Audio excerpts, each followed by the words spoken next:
Hello. I don't know if anyone can hear me.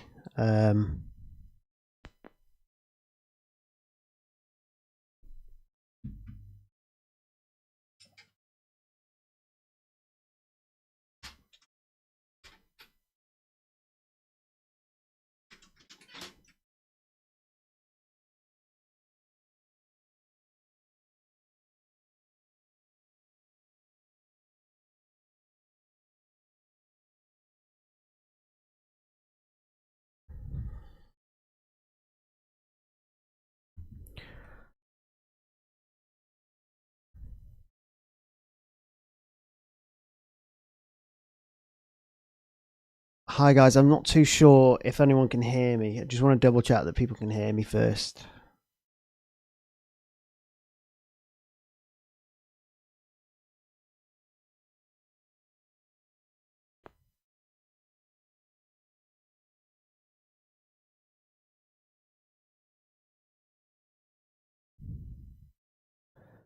Hey guys, can people hear me?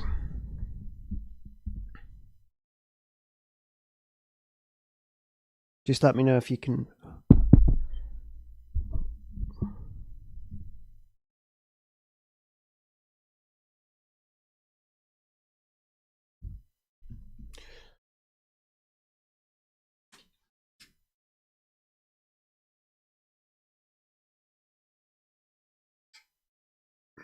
A bit of a botched Bit of a botched job tonight, guys, I'm afraid. One sec.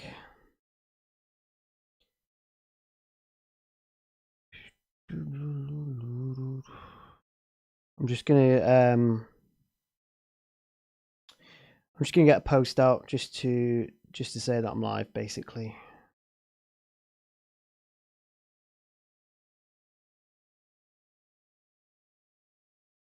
Yeah, so just bear with me a sec.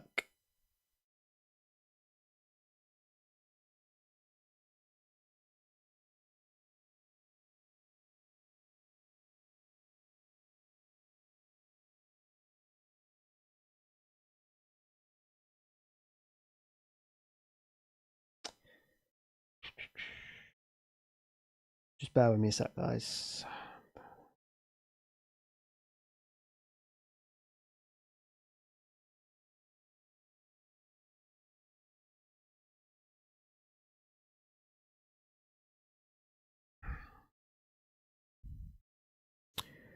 Good that you can all hear me.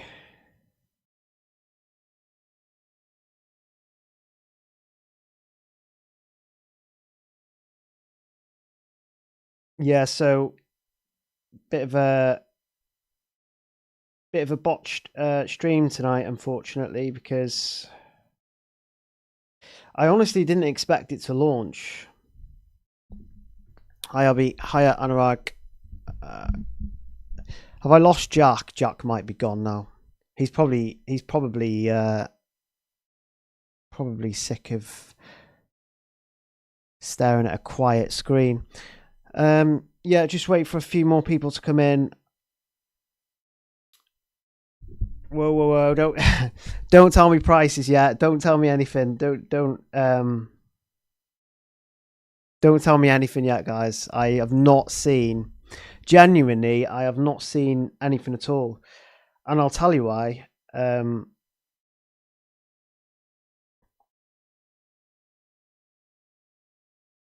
tell you why in a sec.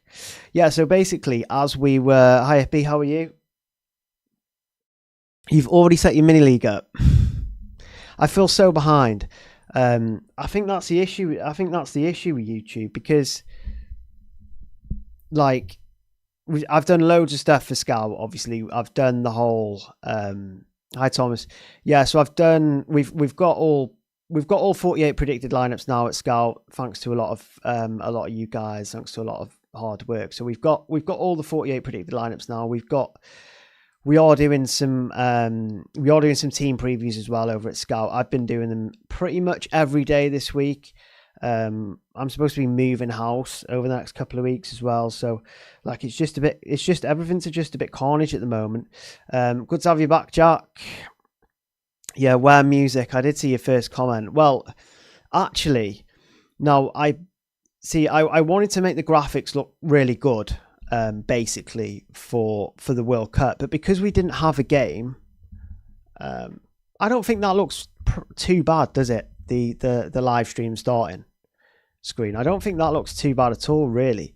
But yeah, I think the issue was not knowing the theme of the game, and I had a feeling it would be like a sort of blackish theme. So that's what I kind of went with the graphics. Now the issue is that I didn't actually think the game was gonna. I mean, obviously we had a feeling the game was gonna launch, but I honestly didn't expect it to be so soon. And I was actually in the middle of sorting graphics out when it did launch. I was actually driving when it did launch. I knew it had launched because, honestly, the amount of tags and messages I had, I felt my phone going. I thought, it's bloody launched, doesn't it? While I was driving. So obviously, raced home legally. Obviously, didn't break the speed limit. Obviously, raced home. Saw that it was live, and obviously I don't record my my live streams at home. I have a separate office for live streams and videos and stuff. So just getting all the graphics ready, getting everything ready was I'm not gonna lie, it's been an absolute disaster, to be fair. Fortunately my graphics designer was ready more ready than me, actually. More ready than me. So we have the live overlay, which I think is looking really nice, actually. I really like the white on the black. I'm not going to go on for ages because I just want to look at the World Cup Fantasy stuff. So again, I don't have any idea of rules. I don't actually have a clue. So believe me when I say this, I have not looked at an absolute thing from the game, and it's took every part of my being to not do that, albeit I was in a massive rush. So again, just let me know if my video, because I'm not even going to get started on my new camera, by the way. I've got a new camera, and Jesus Christ, it just wouldn't let me live stream. So just bear in mind, right, I've just had this new camera. I've got half graphics, and I wanted to go live. It's not just a case of, I'll just pop on the computer and go live. I needed a lot of things to go in my way. And if you're a regular member of these streams, like it just does not happen. I don't get luck. So yeah, everything went wrong that could have gone wrong, basically. So the camera went wrong. My laptop overheated. I had to change loads of settings.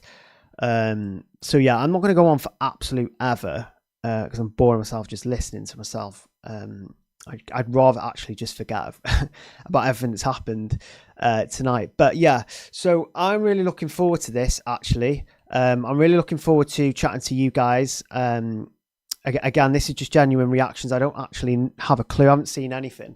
So the camera is a bit wonky there, isn't it? So yeah, I don't know if the background background looks a bit too close to me. I have to be careful with this because it collapsed a minute ago. It actually fell. It actually fell on me, and then it fell the other way.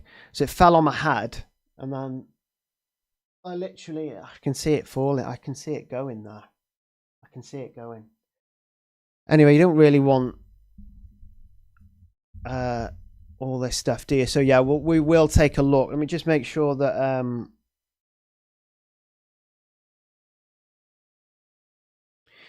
me just make sure that people are aware that we've gone live and stuff, because it's just been a bit crazy. Like, it has been hectic.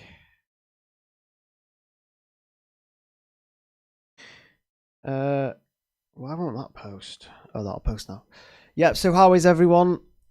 Everyone looking forward to World Cup Fantasy? I'm guessing. Let me just switch to, yeah, if you are going to be watching, if you're going to be playing World Cup Fantasy, I have to remember to switch my mic when I'm going to laptop to the screen. If you are playing World Cup Fantasy, please hit that subscribe button. Obviously, weekly team reveals from me. Probably going to do some other content as well as live streams. I haven't really looked at the schedule. We'll look at the schedule soon and see how screwed I am in terms of like everything, life, how I'm going to watch the matches and stuff. Like, I actually wake up at 5 a.m. so I think a couple of the 5 a.m. kickoffs suit me slightly. But yeah, hit that like button, hit subscribe if you are new around here. Let's just give it a couple more minutes to see how everyone is, and then we'll look at the rules. I know the rules are going to be boring to a lot of people, but I genuinely can't wait to look at the rules. It's very sad, but well, it's not, is it? You're all here for the same thing. You're all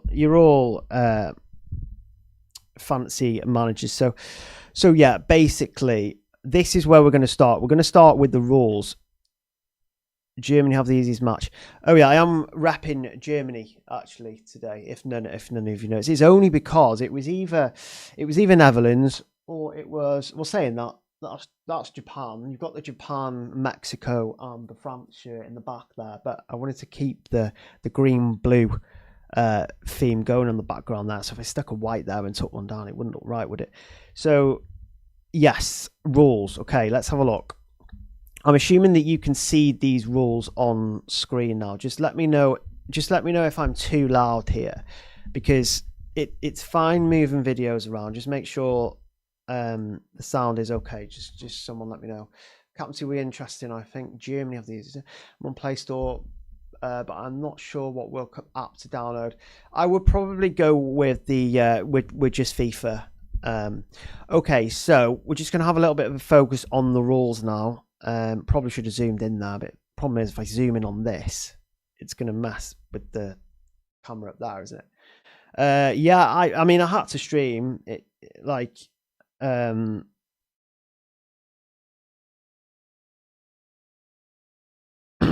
sorry, one sec.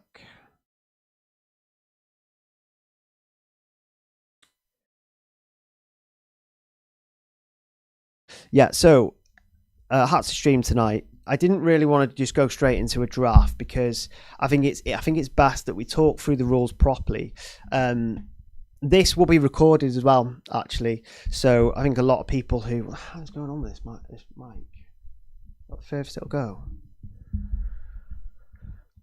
Thank you for the stream, no problem. FIFA, more chips, weird player pricing, chaos. Yeah, we're gonna get chaos, aren't we? It's a FIFA game. So in terms of how to play when you complete, like, we're just going to talk through the rules. It's going to be quite boring. A lot of it is the usual stuff, isn't it? So team creation is basically 2 goalkeepers. Again, just let me know if I'm too loud or I'm too close to the mic, because I get complaints about mics a lot, even though I've got a good mic. So each, I don't know if you guys can see this, team creation, 2 goalkeepers, 5 defenders, 5 midfielders, 3 forwards. We know all this, don't we? This is where it gets a little bit spicy. Okay, so tournament stage, through the group stage, we can have a max of 3 players per country. So that is very similar to UCL, isn't it? It's also similar to FPL. Again, if you are new around here, please subscribe to the channel. Hoping to get 2K subs before the start of this season, next season, this season. Right. So 3 players per country during the group stages. I think that's fine. I think that's okay. Although maybe they could have gone with 2 to try and saying that it's always difficult picking that 3rd player, isn't it? I feel like it's difficult picking that 3rd player. Round of 32, max 3 players per country. They probably should have upped it there. They probably should have upped it.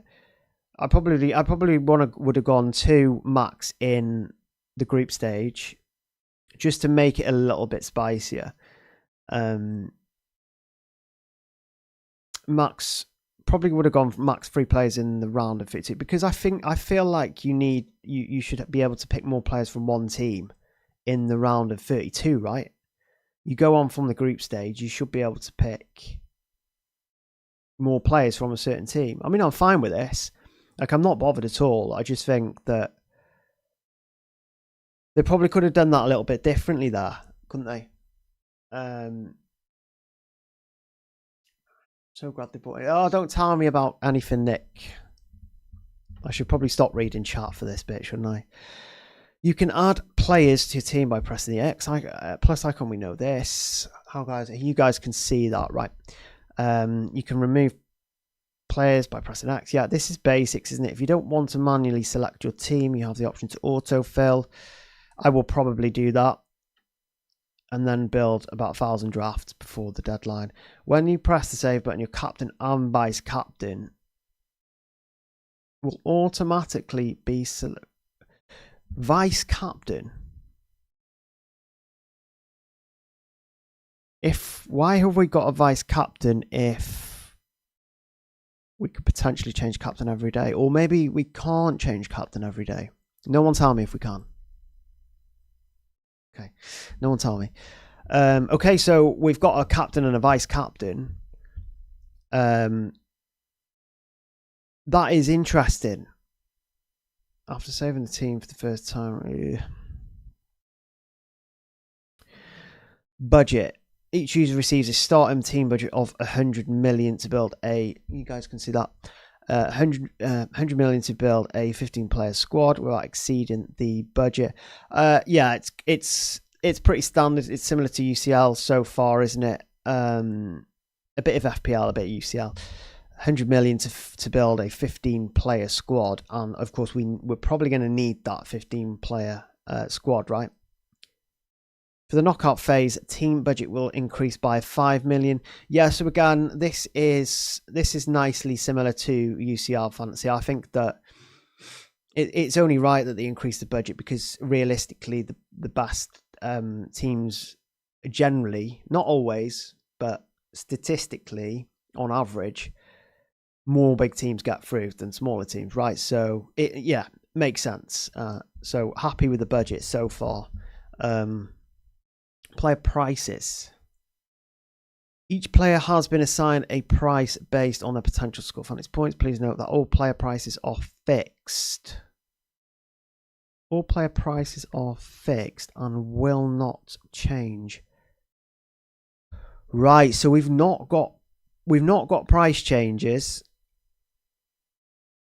which I'm not too sure if that's a good thing or a bad thing, because as we get towards the last stages of the competition, a lot of people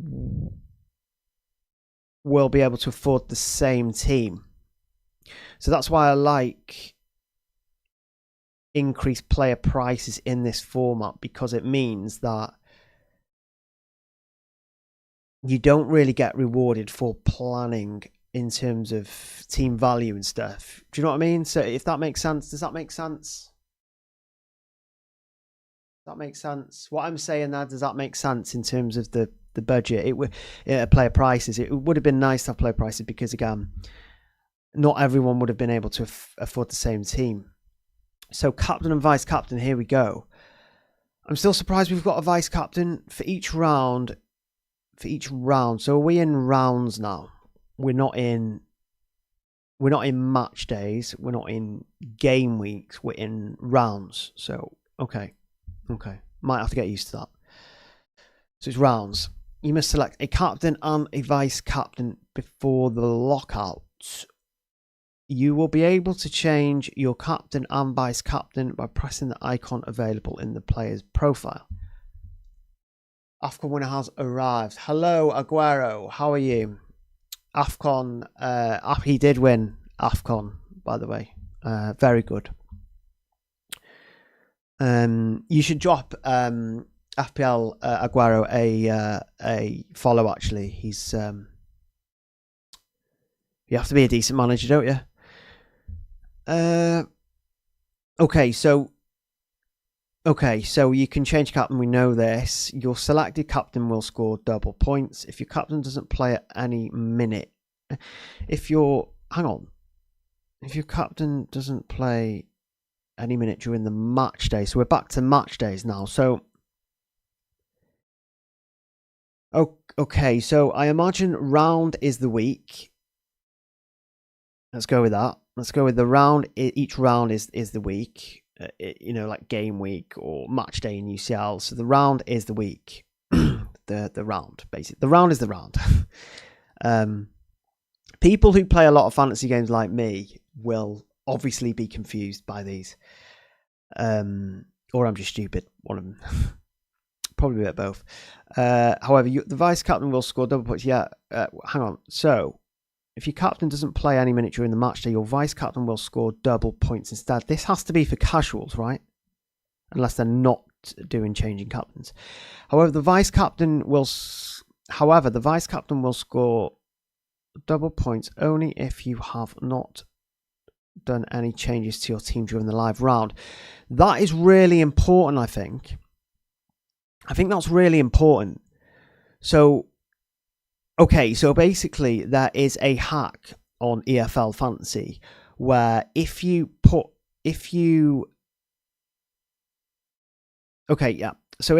your vice captaincy on a good player and then your captaincy on a bad player, on another player playing later in the week, if your vice captain does well, you can sell your captain to a non-starter, which means you'll get the points for your vice captain. Does that make sense? So that actually stops that. That actually prevents that, which is something I really like.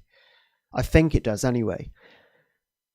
So the vice captain will score double points, but only if you have not done it. So you can't make any changes. You're only, okay. Happy with that. That's a really good addition, actually, because I don't know if I can't remember if they did that last time. During a live round, you can change your captain Ooh. During a live round, you can change your captain an unlimited number of times as long as the new selected captain is yet to play in the current round and your previous captain has completed that game. Does that so we can captain every match? So I don't see the point in the is that I am reading that right, aren't I? We can captain a player every match, right? 3 rounds of games in the group stage. Yeah. So round is the week. So just to be sure that I've got that right, there's this mic just going on. So just so I've got this, just let me know if I'm speaking too loud as well, because I can shout. So again, during a live round, you can change your captain an unlimited amount of times as long as the new selected captain is yet to play in the current round. So this is captaincy every match. It is, isn't it? So you can captain a player in every single. Hang on, that's problematic though. That is slightly problematic, isn't it? Because I've just thought about the match schedule. Let me just get I'm just going to get the schedule up on my phone. I'm not going to cheat or look at any player prices or anything like that. I just want to get I'll just get it up on SofaScore. It's easier, isn't it? So yeah, we know you can captain a player every single match, which is obviously massive, right? Huge. So, I mean, so basically there are how many games? 1, 2, 3, 4, 5, 6, 7, 8, 9, 10, 11, 12, 13, 14, 15, 16, 17, 18, 19, 20, 21, 22, 23, 24. 24 matches in. I probably didn't need to count. I just should have done quick maths there. But so there's 24 matches. That means you can change your captain. Well, it won't mean 24 times because obviously we only have 15 players. You can change your captain. You can have 15 different captains, right? It's going to be problematic that because obviously we've got ridiculously timed matches. So just in the first week alone, South Korea is a 3:00 kickoff in the UK. So if you wanted a little punt on Son, I don't know his price yet. Don't know I don't know obviously anything like that. And then 2:00 in the morning is USA Paraguay. That'll probably be an avoid. I tell you what I think Scotland versus Haiti could be the issue here because Haiti are absolutely awful. So if you really wanted some hauls in that first captaincy hauls, you would have to change captain after the Brazil game. You might not captain a player against Morocco actually. So I mean that's fine because you could just set a Scottish player, so that might not be an issue. Australia versus Turkey. I mean, I'm personally awake at 5:00 in the morning earlier, so I can probably watch that. And that won't be fun because I think Turkey have actually lost a lot of key players, so I'm going into like loads of different avenues and stuff here. Germany versus Curacao is obviously a big game, isn't it? Netherlands and Japan, no one's captain players in that really. So you will need to sleep at 5 a.m. now, not wake up at 5:00. Yeah, I mean, I haven't actually wrapped my head around how I'm going to manage the match schedule, to be fair.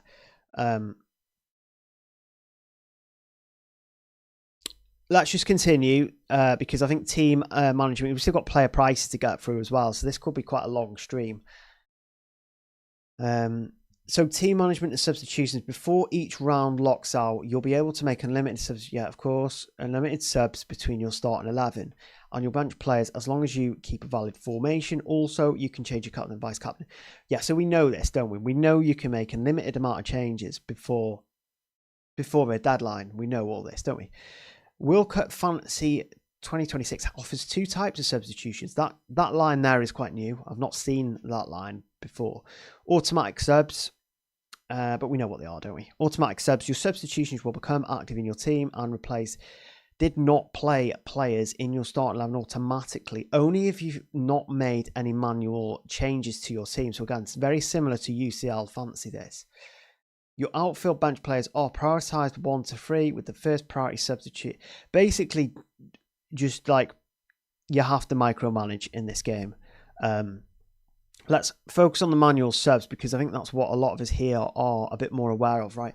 So manual substitution during a live round. You can replace a player from starting 11 with someone from your bench as long as the bench player hasn't played yet.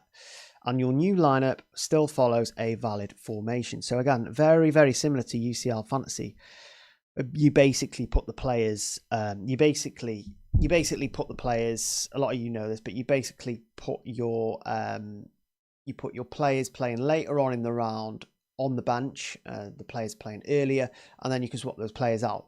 Yeah, a bit of it's common sense. A lot of people are probably new to World Cup Fantasy as well, though, so we probably should kind of make things plain and simple as well. This captaincy rule is horrible, but you lose your captaincy points after changing. So it's just, yeah, you know that. Yeah, that is, yeah, you lose your captaincy points. Yeah, it's like UCL Fantasy. Again, just let me know because I moved too much. Just let me know on the sound. If it sounds okay. Once you make a substitution, you'll only get points from the new player. Player you remove has already completed their match. You won't be able to put them back in your starting 11. Yes, we know this though, don't we? A lot of us do.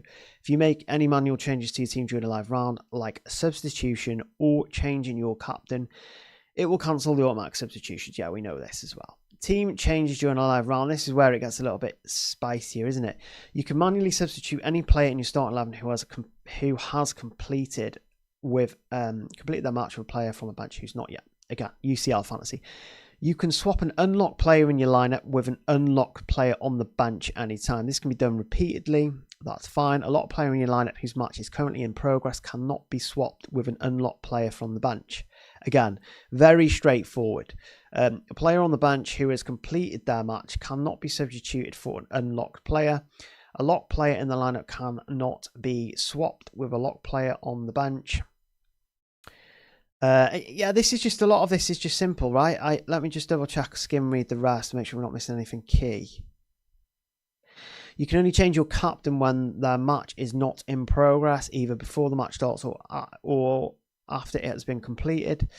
Important, you can make manual changes to your team during a live round, like a substitution change or a change in of captain or vice captain. It will cancel the automatic. Yeah, a locked player is a player whose team is currently playing a match. An unlocked player, a player whose team is yet to play. Boosters, here we go. This is what we want to, this is where we're at. This is what people want to know, right? So, oh my God, what? Oh my God, how many boosters? Hang on a second. Hang on. 5 boosters. 5 chips. Wow.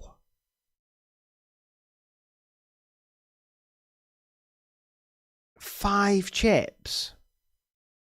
5 boosters. I'm so shocked. That's a lot.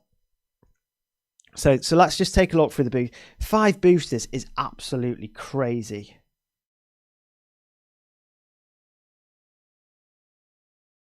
So I'm just catching up with a lot of messages and tags. People are just losing their mind, really. I can't believe we've got 5 boosters. So we've got the wild card. It'll allow you to make an unlimited. This is why I love World Cup and UEFA Fantasy. They just get stuff right. They just get stuff right with chips. The chips are fun, right? And they also give you loads. So So the wild card will allow you to make unlimited transfers with a specific round, cannot be used. I probably read that really wrong and jumbled up there. Will allow you to make unlimited transfers within a specific round, cannot be used for the first match of the group stage or the round of 32, where I'm assuming we get unlimited transfers. So 12th man will allow you to select one additional player to score points for your team in a round.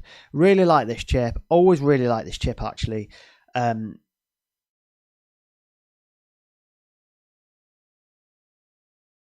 issue with 12th man, and I'm saying this as I'm reading it, and it has been an issue in the past before. When selected, the 12th man cannot be substituted, captained, or transferred. You can select any player to be your 12th man as long as that player is not already part of your squad, budget, or team restrictions.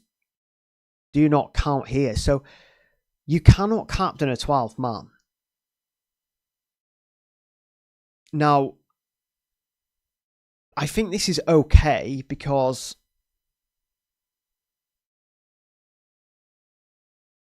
no, it's not okay.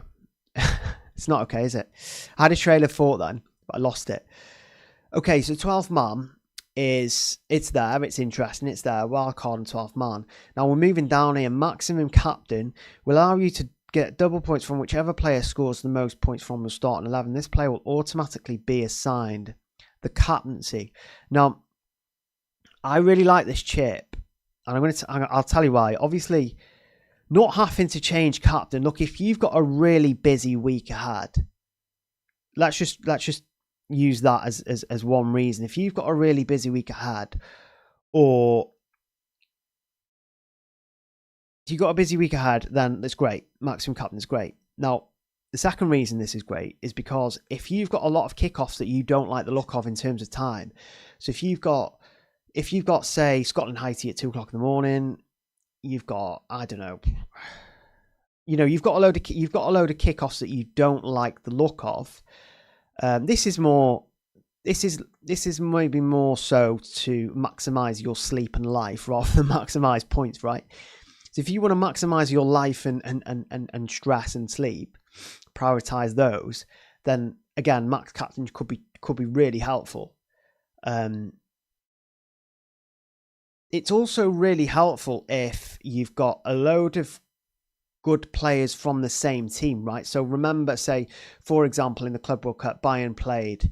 Who was that really bad team in the Club World Cup? And they won like 10-0.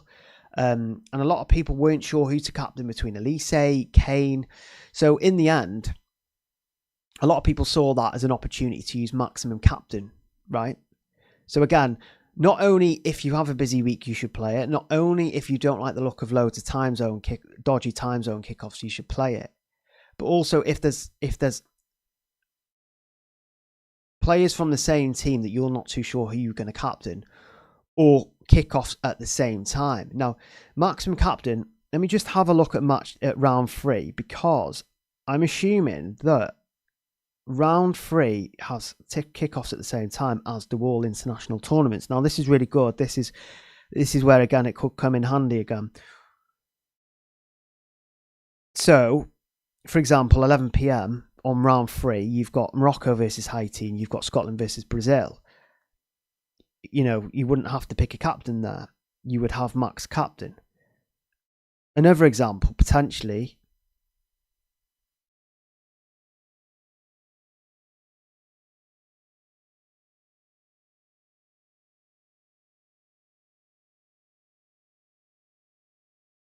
I've not froze. There's not many in round 3 that you would want to captain at the same time, really. But it all, again, it's results dependent, isn't it? Yeah, I do really like Max. Yeah, Auckland. That was the one, Thomas. Yeah, Auckland. So there's a lot of different. Sorry, I know I've gone on a bit of a tangent against for the maximum captain chip there, but my brain just goes off, and they're the routes it took, unfortunately. But yeah, I think that's a separate video in itself. Maximum captain chip. So qualification booster. Okay, this is where we are kind of The qualification booster can be activated from the round of 32 onwards. When activated, it grants plus 2 points to any player in your starting 11 who progresses to the next round of the knockout stage or wins the final. So, okay, so I'm not going to go on a tangent about when you can use this, but I think you use this straight away, right? Because the teams are going to get the opposition are going to get tougher. You're more likely to get your plus 2 points in the round of 32, right? So I feel like that is nailed for that. For that. So you won't be able to use a chip before. You won't be able to use the wildcard before the round of 32.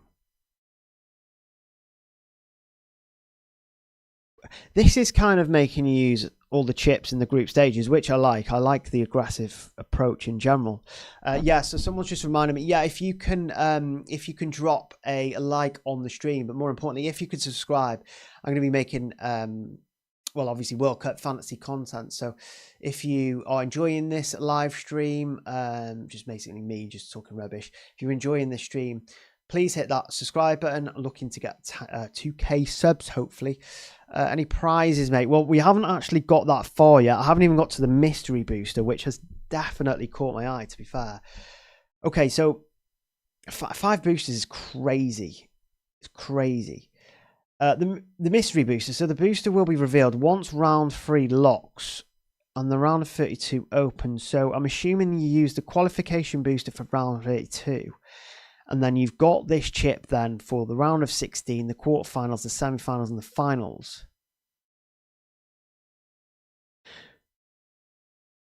Okay, so we're not going to know what this mystery booster is, I'm assuming, until...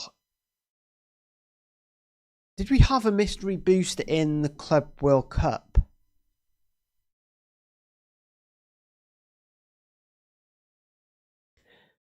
If someone can remind me if we had a mystery booster in the Club World Cup. I don't recall having this many boosters, though. I do recall having the qualification booster.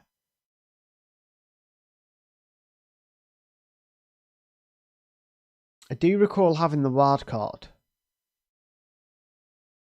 Just let me know on the mystery booster. Let me know on the mystery booster if we've had that before. I don't know if we have. I'm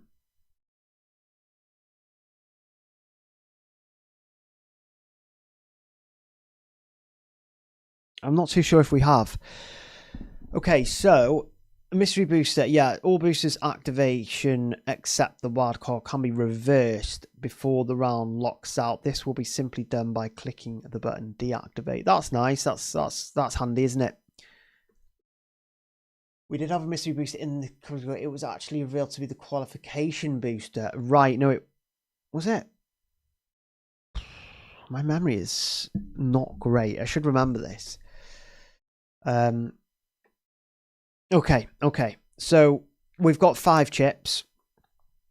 Let's just summarize that. We have 5 boosters, which I still think is wild. We've got the wild card, obviously, which is great.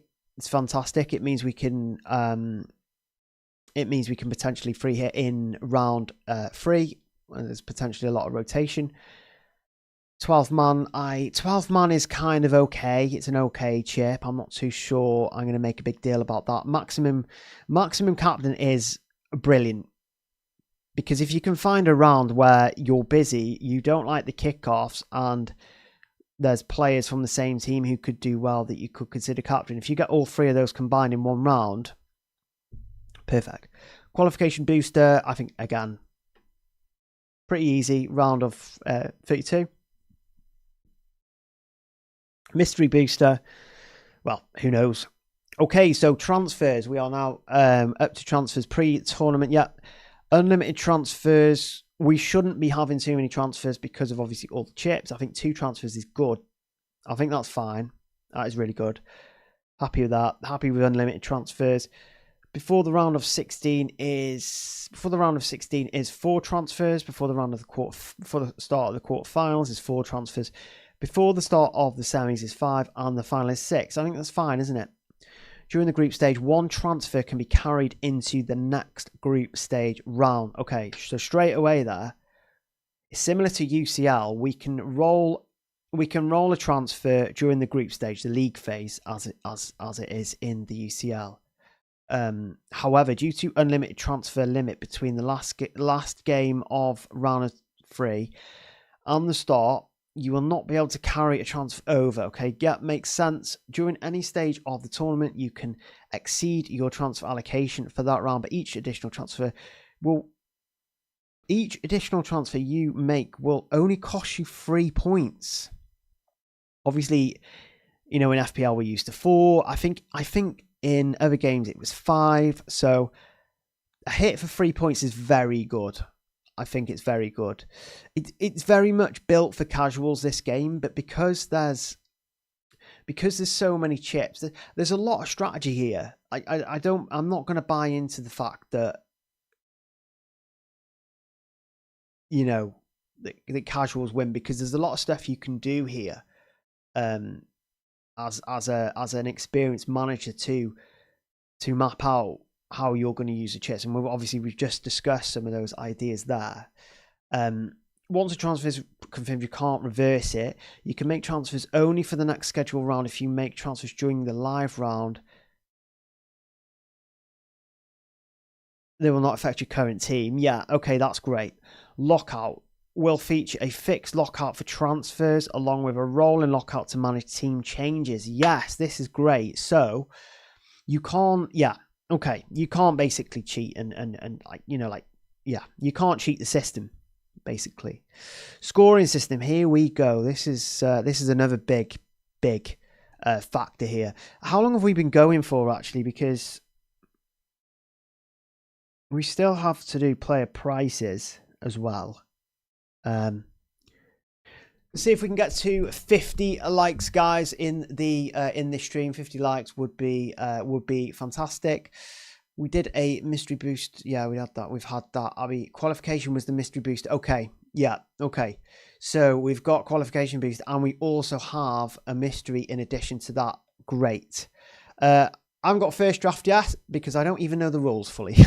So yeah, we will go through them though, as we have been doing. So the scoring system. Okay, so 60 minutes is plus. Is that a plus? That is very small. They probably should have made that plus bigger, but it doesn't matter. Assist. So for all players, an assist is 3 points. Yellow card -1. Red card -2. Own goal -2. Winning a penalty is +2. So straight away there, we can see that they have gone down the UCL fantasy route with this. So winning a penalty is not an assist. So even if, and I really like this rule actually, so even if that the player who takes the, so there's 2 things here, 2 things quickly we need to touch upon. So if a player wins a penalty, they get +2 points immediately. So if another player takes that penalty and misses, it doesn't affect those 2 points that you won from the player who won it. Now the second thing to touch upon there is also if a player wins and takes the penalty and scores, you will get the +2 for winning the penalty, and you'll also get the points for scoring the goal. We don't yet know the situation with the goals. It's interesting that they didn't have goals there.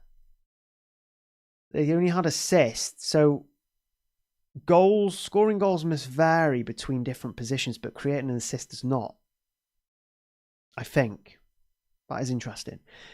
So goalkeepers, just make sure that you guys can see that. Yep, nice and clear. So clean sheet must have played 60 minutes. Yeah, +5 points. Nice. Each additional goal conceded is -1. Not ideal, that really. Goalkeepers, for scoring a goal, it's +9. Okay, fair enough. We're not going to get goalkeeper goals, though. Penalty save is +3 points, which is fine. Every 3 saves is +1 point, so similar to FPL there. Similar to UCL as well, actually. Defenders, Clean sheet must have played 60 minutes is a +5. First goal conceded 0, and then each additional goal is -1. Each goal scored is +7 points. That is really, really nice. So I like that. So goal scoring defenders is really good. So there's no points for tackles and stuff. Have I got that right? So we've looked at the points overall. So there's no tackles, key pass points, shot on target points.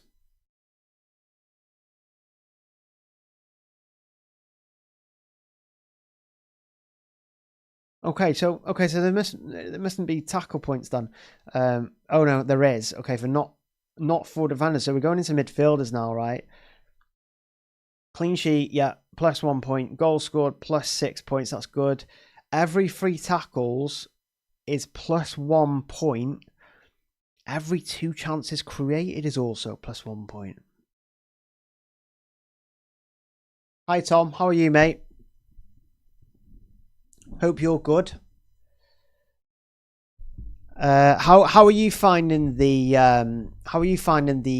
rules and stuff, Tom? Obviously, I'm just going through them now. I don't actually know all of them, so a lot of it is a surprise to me.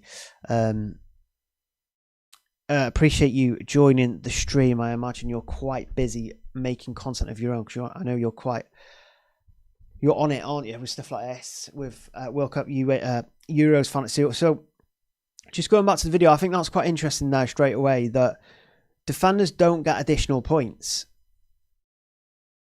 So no additional points for, no recoveries, no tackles, no interceptions, stuff that we're used to with other fantasy games. But midfielders, however, have so many routes to points by the looks of this. Midfielders are very powerful. We can see that as well as goals scored, as well as the +3 that they get for the assist, as well as the +2 that they potentially get from earning a penalty. And again, we'll look at the player positions, because I don't know how much players are cost. I don't know what positions they are. We're going to have a look at that soon. But I find this really interesting, actually, because every 3 tackles +1 is quite good. It's not amazing. It's okay. It's quite good. But every 2 chances created is very good, because there are players who rack up chances created. Key passes leading to shots. There's players who rack up, on a good day, 6 to 8 key passes. So that's an additional 3 to 4 points on top of goals and everything else. So forwards, see, this is the problem with forwards. So they get the last points for scoring. They get no additional points, very similar to defenders, right? I mean, yes, they get the penalties won and stuff like that, but every 2 shots on target is +1. That's good. I mean, that's okay. I think that we've seen that in EFL fantasy as well. We don't see that in FPL. We don't see that in UCL.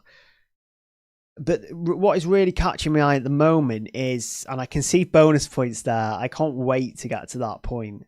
But midfielders are very powerful.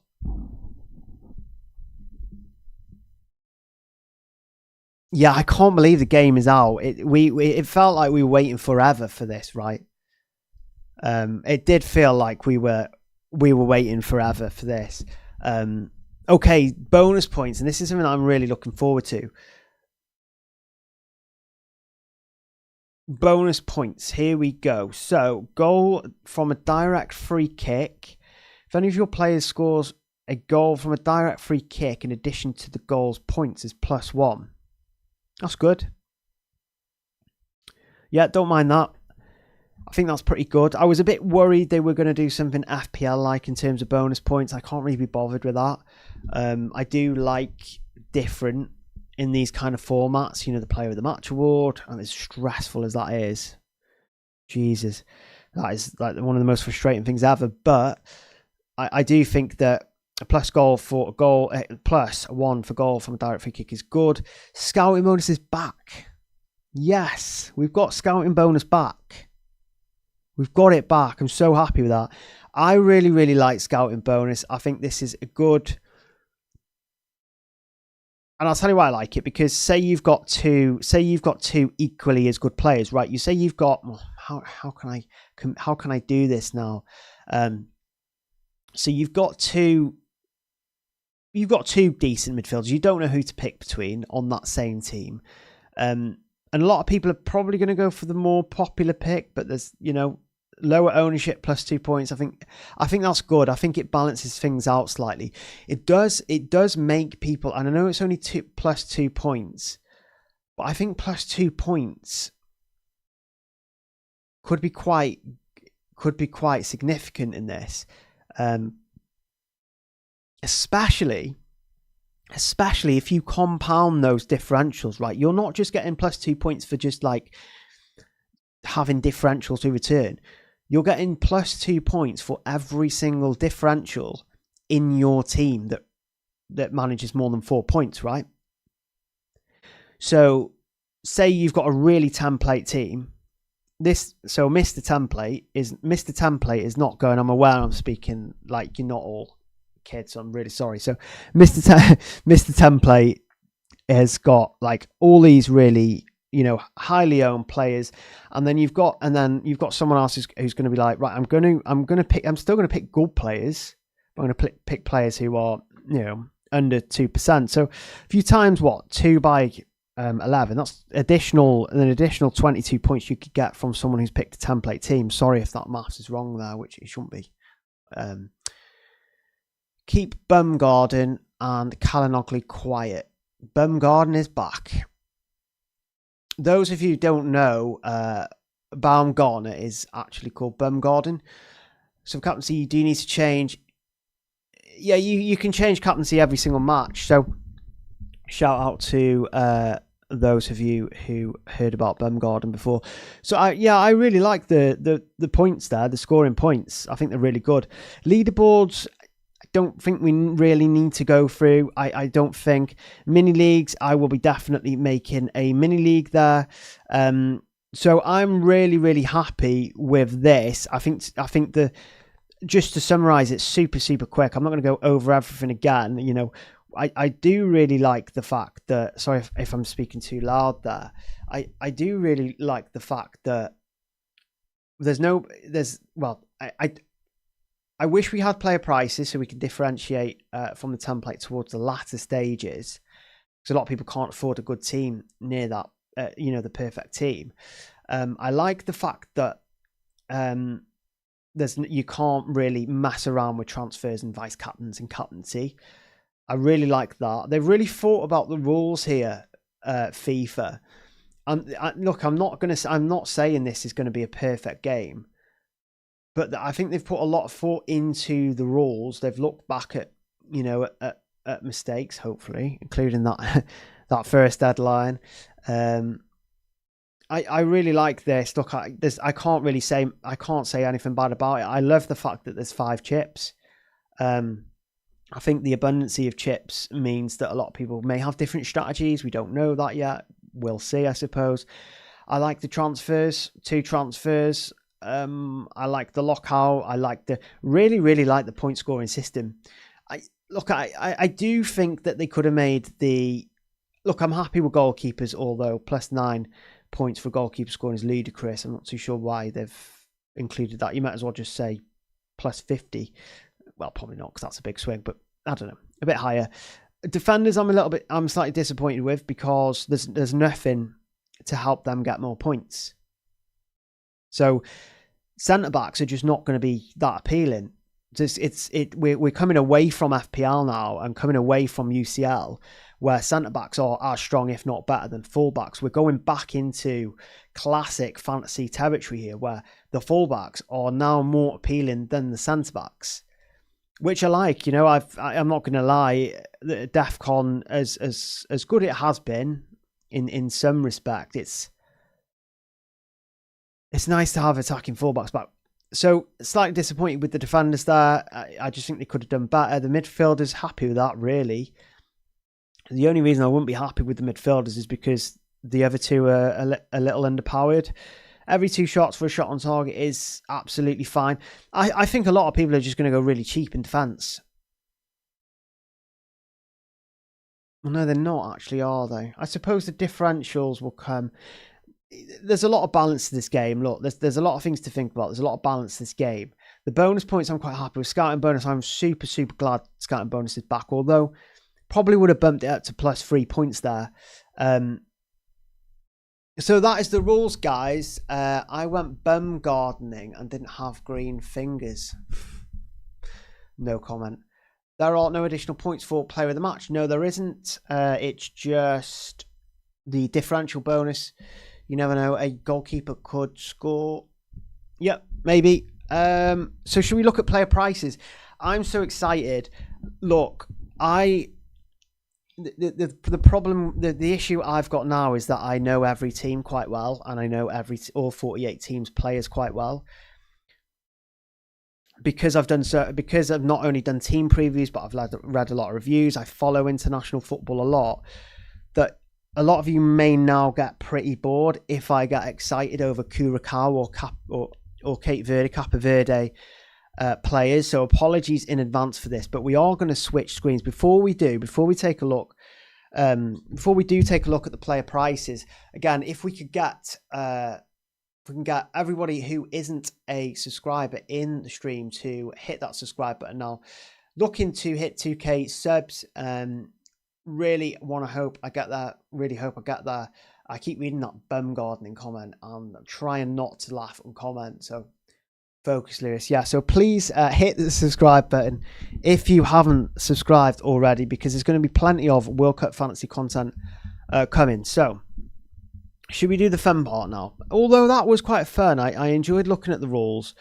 Enjoyed rattling my brain about potential strategies there. So we already have some sort of ridiculously have some sort of chip plan in my head, because I know the fixtures pretty well now. I know some of the fixture swings as well. So let's now switch over. Sorry, again, if I'm going too loud, apologies. Yeah, I do know Cape Verde. I actually wrote up the Cape Verde team preview that's going to go out on Scout. I think that was this morning. Curacao. No, this morning was Curacao. Yesterday was Cape Verde. So should we just have a look at some player prices? I am really dying to look. It's not just player prices; it's team positions as well, right? This could be a 6-hour live stream.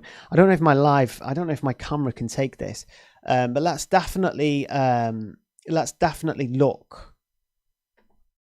Okay, so I've already got the menu up for players, and we are obviously starting on Algeria. They are first in the alphabet. Do you care about Algerian players? I'm not too sure. I'm going to have to zoom in on this actually, guys. So may have to move the screen a little bit here. No,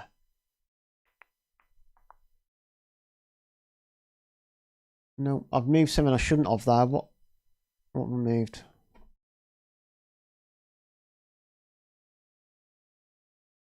Hang on a sec.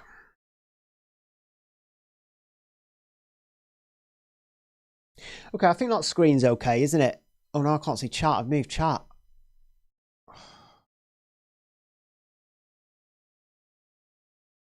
Oh no, I haven't moved chat. What? I don't know what is going on there. Anyway, okay, so in terms of, okay, I need the filter though. In terms of, so how we'll do this is we'll probably just have a look at all of the players. I can see already that, yeah, they have a Livramento. He was the highest scoring player in qualifying. I think it was 4 goals. You'd have to quote me on that. I'll double check. Anyway, okay, so this is really interesting actually, because it does seem to.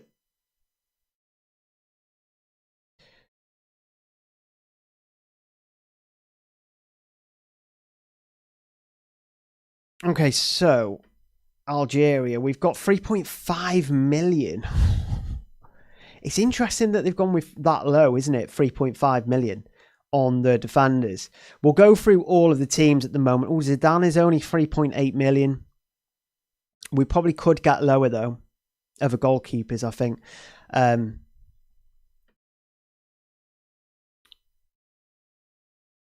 You can see that going up quite. So now, yeah, Zidane is Mandy, 3.9 million. And Zabani, 4.4 million. Ain't Nori, 4.9. Mazza, AFCON guy. Mazza is 4.5 million. Why won't that go down anymore? Oh, this might get annoying, actually. Hang on a sec. Morris is 6.5 million. That's okay. It's nice and cheap. I'm going to get their groups up, actually, while we take a look at this. Just bear with me a second there. So, okay, so we're on Algeria at the moment. It would probably be easier just to type Algeria, wouldn't it? Yeah, so they've got some okay fixtures, to be fair, but I don't think they were as good in the recent AFCON as they should have been. Though I do think Jordan could be a good fixture for them. I'm not massively keen on the Algeria as much as I do love my African teams. I'm not as keen on them as I would be usually. So, okay, we're on +1 there. I don't want both. Argentina. McAllister is 3.8. Kevin McAllister. That's some sort of joke. Who the hell is Kevin McAllister? The guy off Home Alone, isn't it?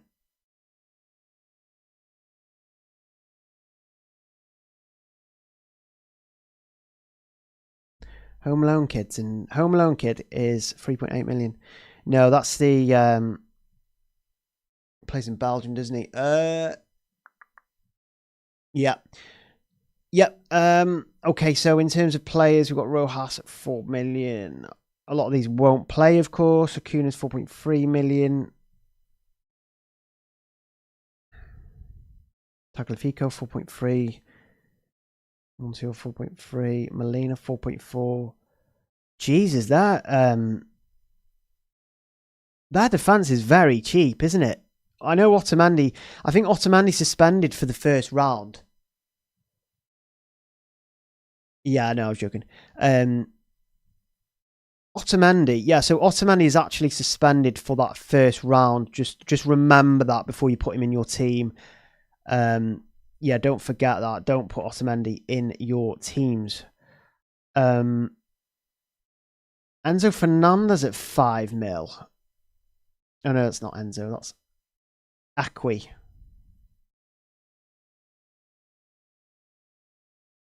Garnacho 5.5 million.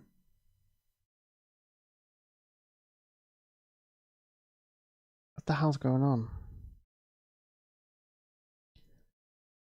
Okay, you can say, yeah, it's a bit annoying this. I think this is going to be the format, unfortunately.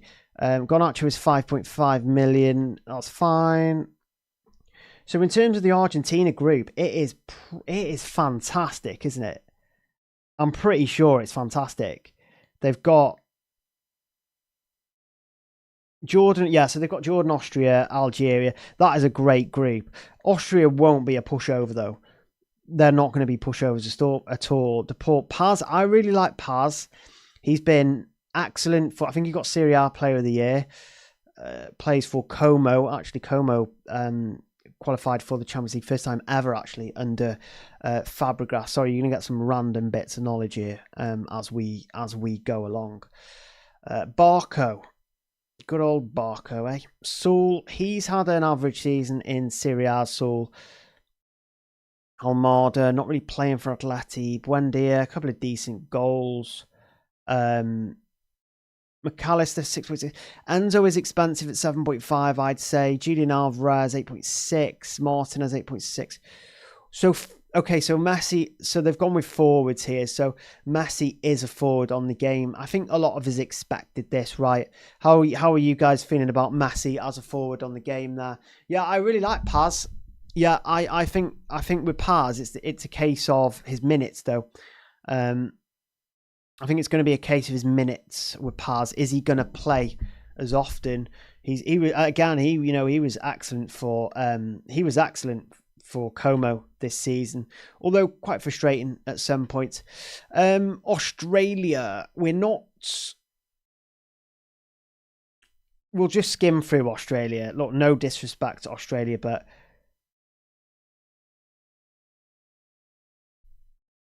I think with Australia,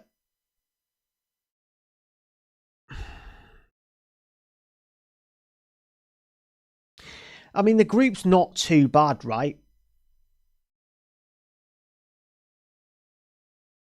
I don't think the group's that bad for Australia. I really like Sasati. I think Sasati is Palmer. Good season for Palmer in Serie A. Very, very cheap, as you'd expect here for Australia. I think even as budget options, you're probably going to get better than the likes of McGree and Metcalf and stuff like that. I mean, a lot of people could disagree with me there, but I just think that you're probably going to get better. Now, Austria, good old Baumgarten. Let's see how much Baumgarten is. Goalkeepers.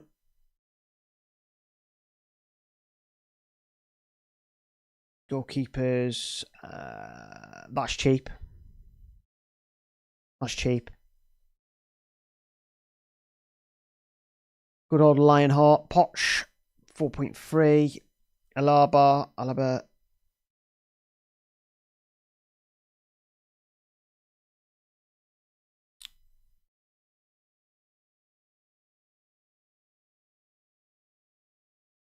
Yeah. Molina potentially. I do like the Austria squad. I think they're very good, aren't they? They are a very good side. I definitely wouldn't. Hang on.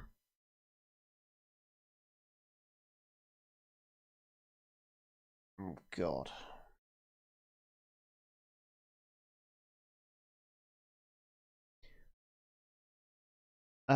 Yeah, I do think that Austria are a good side. It's picking out specific assets though. That's the issue. Yeah, looks a bit. I don't like 6.8. I think is a lot. Baumgarten 6.7. I think you're probably going to be able to get cheaper. They're not bad for differentials though, are they? To be fair, Belgium. Here we go.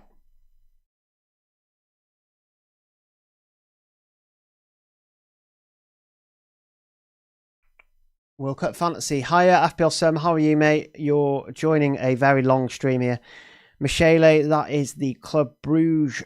Says it's Club Bruges. Also, the Bast Fiat. Lehman's a goalkeeper, 4.6 million. I really like how cheap the Belgian. I just realised I'm absolutely melting in this room that I'm in. So Belgium have got a really good group, though. I think that's worth mentioning. They've got Egypt, Iran, and New Zealand. So New Zealand and Iran, probably the biggest pushovers there. Egypt maybe a little bit better. Belgium are, they aren't immune to, an upset, though, are they? I mean, Courtois, 4.9 million. Quite cheap, isn't it? They've gone quite cheap with the goalkeepers and defenders. They've gone quite cheap there, haven't they? Onana, Tielemans at 6.1. Trossard at 6.6. Lukaku 7.4. Doku, De Bruyne 7.5. I think a lot of people are going to naturally go to Belgium just because of their group, to be fair. So they're just not always reliable though. I like the look of their defenders though. I need to get back to the World Cup groups, don't I? Really.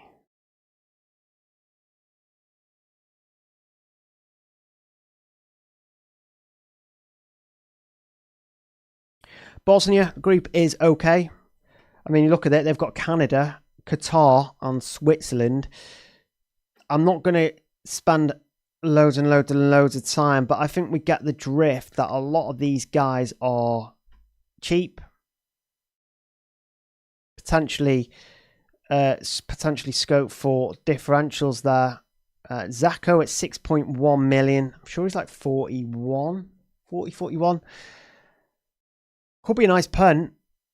Probably not against the likes of Canada though. Maybe more so. It's not a fantastic group. It's okay, but I'm not massively keen on that, to be honest. Brazil, here we go. So in terms of Brazil, I don't think their group is easy. I don't think they have a group is easy at all. Morocco might beat them. Do you know what I mean? They're not like, people will laugh at that. Morocco are good. Scotland are decent. So there's an upset there. Haiti are awful. So that's the game that we want the Brazil players for, right? Bremer at 4.3. Roger Ibanez, he's had a really good season in Saudi League. Alexandra at 4.5. Wesley of Roma, he's had a very good season actually. Alisson Becker 5 million. Marquinhos 5.2 million, a bit pricey I think for him. Gabriel is 5.5. We know that Gabriel has got goal threat though, don't we? Endrick is a forward for Brazil. Strange. Ryan's a forward. Igor Thiago is 5.9 million. Interesting. Because he might get... It's interesting with Thiago because he might get a run out against Haiti. Depends if they need a result though, because they're playing Morocco first. Yeah, Massey fitness is an issue. Thanks for fixing the audio. It's a lot better than previous live streams. Yeah, I don't know if I've done anything differently on the audio. It's because I'm not moving from here to here as much. So I think the audio is going to be a lot better if I'm just still, basically. Martinelli, midfielder at 6.5. Paqueta, 6.5. Bruno Guimaraes, 6.8. Don't mind that. Neymar, 7.2 million. Pretty sure Neymar picked up an injury, right? That is very expensive for Vinicius, that. Wow. Rafinha is 8.2. They've priced Rafinha considerably cheaper than Vinny Jr., which I think is silly, really. Rafinha should have been a lot higher. I think Rafinha is going to be absolutely locked in against Haiti. Locked the hell in. I mean, if they beat... No, I don't see them rotating that much. I think Rafinha... I don't know about Rafinha's injury. Just let me check his injury, albeit we are like 2 weeks away from the World Cup. I wonder if they manage his minutes slightly.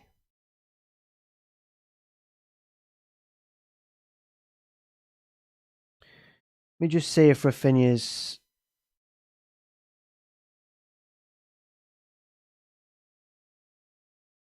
Yeah, he's back. Yeah, I think Rafinha's back. I just think the 8.2 million for Rafinha is crazy. It's good that he's a midfielder though. It's good that Vinny's a midfielder. They could have made a bit of a mess of them too. I like a bit of the Brazil, to be fair. Cape Verde, look, apologies. I'm really interested in the Cape Verde. Again, apologies in advance. Stopperer, legendary Stopperer. 3.5 million back in the squad. Vozinha, first team goalkeeper. Jamiro Montero, oh wow, he could be 4.6 million for Montero. He's basically their set piece taker. He's their most creative player, albeit it is Cape Verde.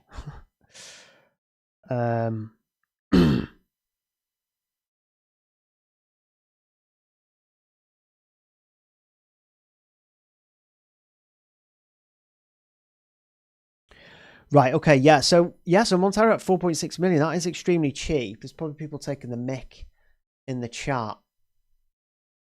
Oh no, there's no one taking the mick, aren't we? For finding Jamiro's yeah, I don't mind Guimaraes at Guimaraes, yeah, don't mind him at that price. I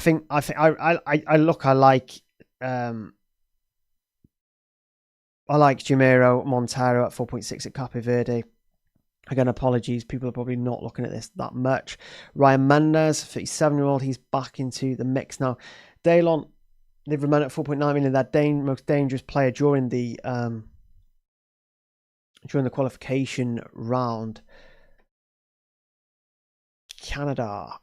I think there's a lot of Canadians who are not 100% on them going into this.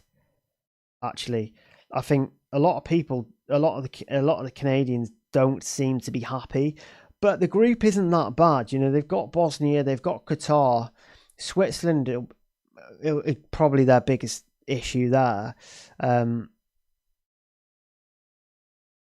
Fairly cheap in defence again.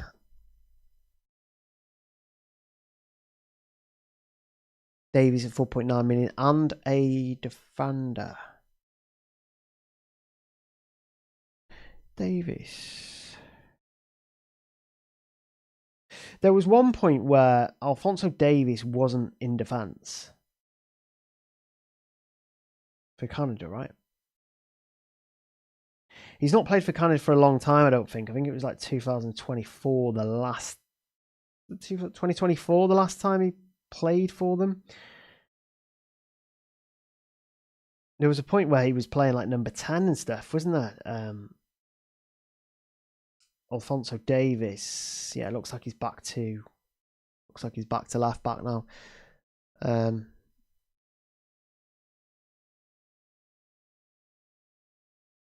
Yeah, good. I mean, they're really nicely priced. A lot of these players, really. Lauren at 6. David at 7 million. I think that's quite expensive. Actually, I take that back.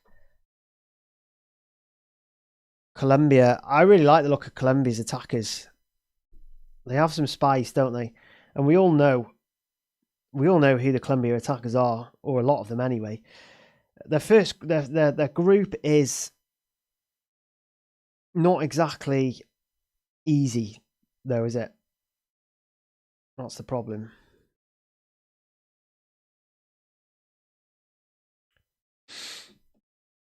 They've got Portugal. I mean, they've got Uzbekistan and Congo as well. So they're not. I don't think they're terrible assets. Let's just take a look at the prices.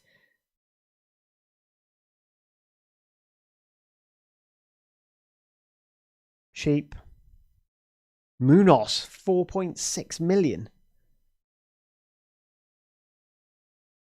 Pretty sure.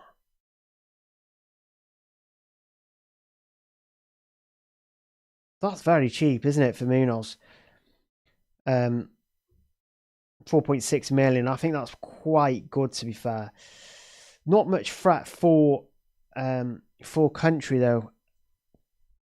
I think he went quiet for a period in the Premier League as well, didn't he? Right? Where are the juicy players? Yeah, so Suarez is 5.7 million. That's not the classic Luis Suarez. That's the Luis Suarez of Sporting CP. Very good player. Arias, Hernandez, Rodriguez, Diaz is 8.1 million. So, I mean, it makes sense that he's their most expensive player. But, I mean, Rodriguez at 6.5 million, he'll take the corners, he'll take the free kicks and potentially penalties as well. So 6.5 million for Rodriguez, taking into account the additional points for the key passes, all the other additional points that midfielders get. Davis out as well. Yeah. I really like the look of James Rodriguez at 6.5 million there, because the first match is Uzbekistan. I couldn't say it then for a sec. And they don't play Portugal until the final round. So Congo and Uzbekistan for James Rodriguez is great. 6.5 million. But then I think a lot of people will probably go for Diaz as well, right? They're going to go one or the other. But set pieces for key passes and chances created for James Rodriguez, I just think is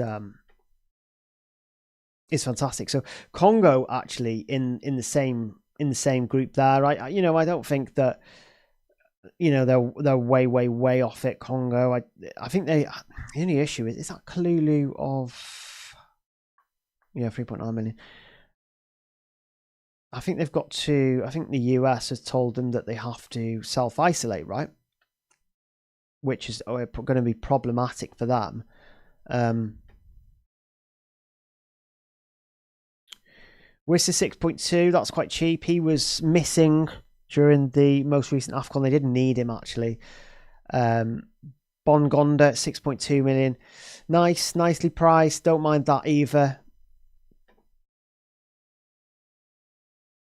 Croatia. So, Panda of Hull City, of course, 3.9 million. Stanisic of Bayern Sutulo at 4.3 million. Sutulo would have been really good for ball recoveries and defensive contributions, but it's a shame they don't have that. Again, people are going to be looking at the fullbacks, right, aren't they? Guardiola is 5 million. Musa, 5.1 million, but he's a forward. Pasalic is 5.3 as a forward. Perisic is also a forward, which is not ideal. And then we're moving into the likes of Modric, who's a midfielder. He's like 80 now. Fair dues. He's had a good season at Milan, though. Bacciarina of... Did he move? Why? I should know this. Bacciarina, is it Como? Is it Como? Bacciarina, Como. Should know this off the top of my head. The problem is I've got so many... Yeah, Bacciarina of Como. Yeah. Yeah. Budimir 6.8 million. I don't mind that. I think the group's okay, but England not ideal really, is it? But they play England first, so excuse me. Yeah, not loads to talk about in terms of Croatia there, to be honest. But they do play England first, and you can move on to them in the second and third round. Curacao, again,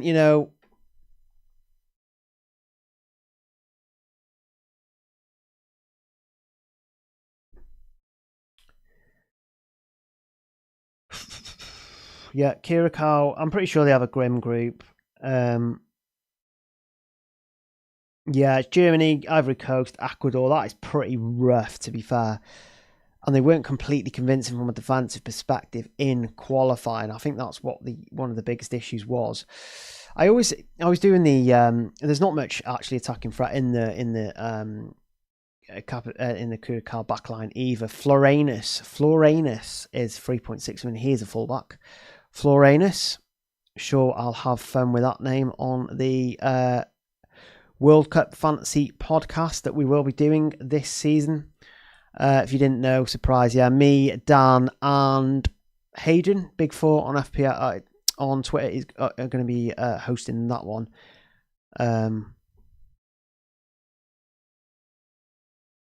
Chong Gore is actually a pretty good. He's a forward though. He's a left winger usually. Gore, he's one of their best attackers actually in the group stage. It's a shame he's a forward. Where's the other guy? Bakuna. Yeah, Bakuna's the guy. So he's the midfielder. He takes set pieces. Their most creative player. One of the most dangerous alongside Gore.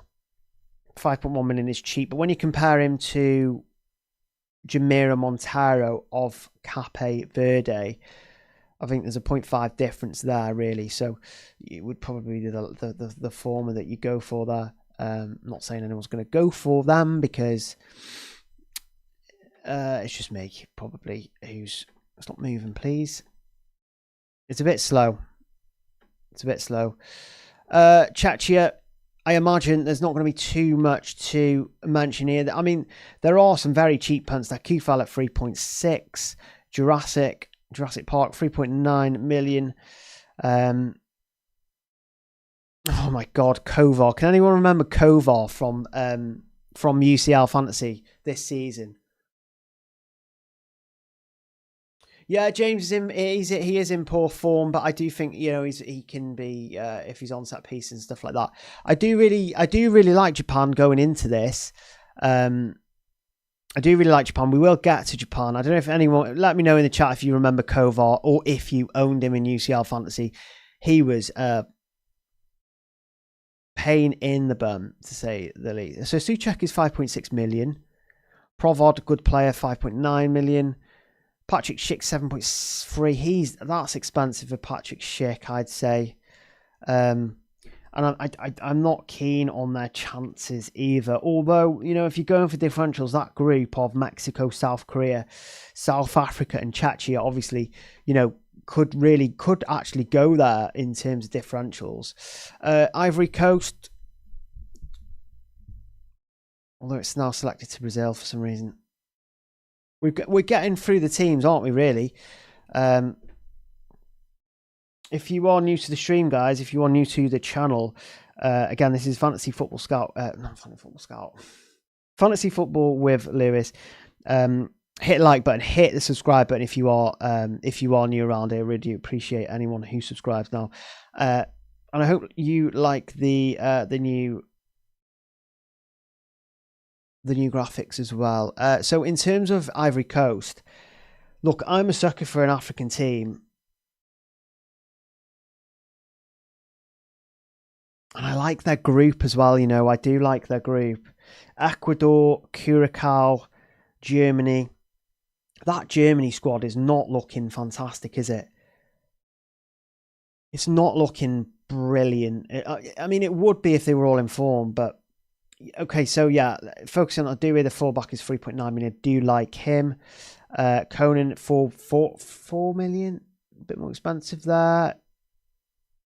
Kusunu, 4.3. I'm sure he's injured. And Dicker, he loves a good goal from centre back.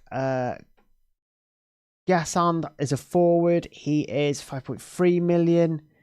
Diakite, 5.3 million. Sorry, Adingra doesn't play that much. He's not a guaranteed starter. Adingra, that's the problem. Diamonde is a forward. Should have been a winger. That's a shame. Diallo's a forward. That's really disappointing. That I really think they should have. I really do think that a lot of these should have been wingers. Diamonde is a left winger. Diallo is a right winger. They should not be forwards in the game. If they were wingers, they'd be potentially good at Cassie, good for key passes potentially. A little bit disappointed in the Ivory Coast prices there, really, because I don't really like it's going to flick, isn't it? Right, I need to press the other team first and then turn the other one off. That's what I need to do. Ecuador, again, it's an open group. It's an open group, I'd say. Ordonez, 4.1 million. Must have been on 4.8 million. Yeah, just remember that Moises Caicedo of Chelsea is suspended for the first round of actually, which does would make the Ivory Coast players a bit more attractive in that first round, but the prices are just horrific, aren't they, in the Ivory Coast squad?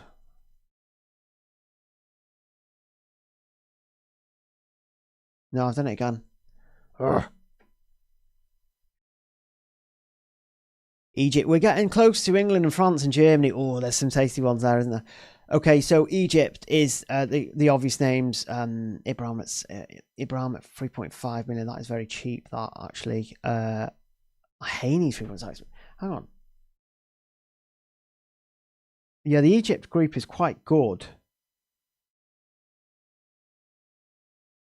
Egypt will be more round 2 and 3, I think. But yeah, the Egypt prices are quite good. I like their defense. They've always been quite good defensively. Egypt. Ashawa, 4.6. Is he injured? Can someone let me know in the chat if Ashawa is injured? Oh, did they lift the suspension on Caicedo? If they did, fair enough. And Ashawa, I think he's injured. I'd need to double check that. I'm pretty sure it was shared in a group chat. 10 million for Salah. Are you joking? I think that's a lot. It's not. I think it's a lot. It's a lot. An Egypt player should not be 10 million. It's just too expensive. Too expensive. I wish we had a limitless as a chip. I probably shouldn't moan about the chips at this point. No, he's ready. Egyptian here. Keep an eye on our defense. Yeah, I do like your defense. I do like your defense. It's just I'm just not keen on the Salah price. It's just too expensive. I've done it again. Stop clicking that first and then clicking click the next one. Right, England, here we go. Quite a big one this really, isn't it? Trafford at 4 million.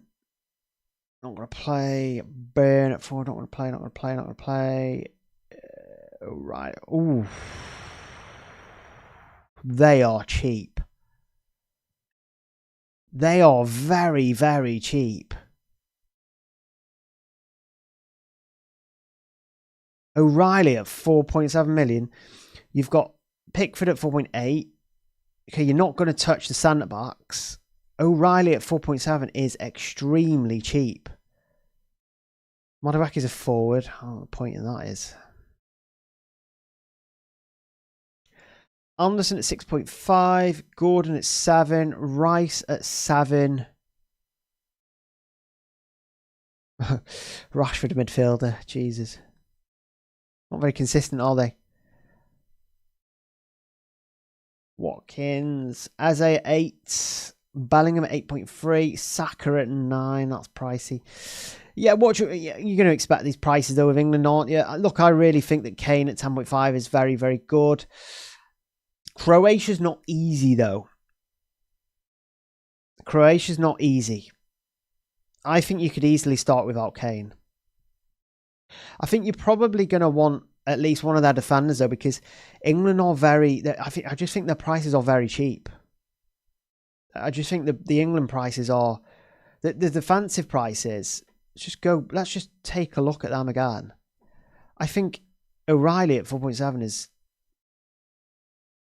is borderline insane, really. Yeah, Elliot and Anderson. Yeah, I think, yes, you're right, Tom. Salah is a joke at 10 million. I mean, I don't know what they were thinking with that one, because you've got players, talismanic players. James Rodriguez at 6.5 million. I know you can't compare him to Salah, but you've also got, you can't price Rafinha at 8.2 million, but price Salah at 10. Anyway, rant over. I mean, the England defence looks good though. It does look good. France, here we go. I've done it again as well. Stop doing it.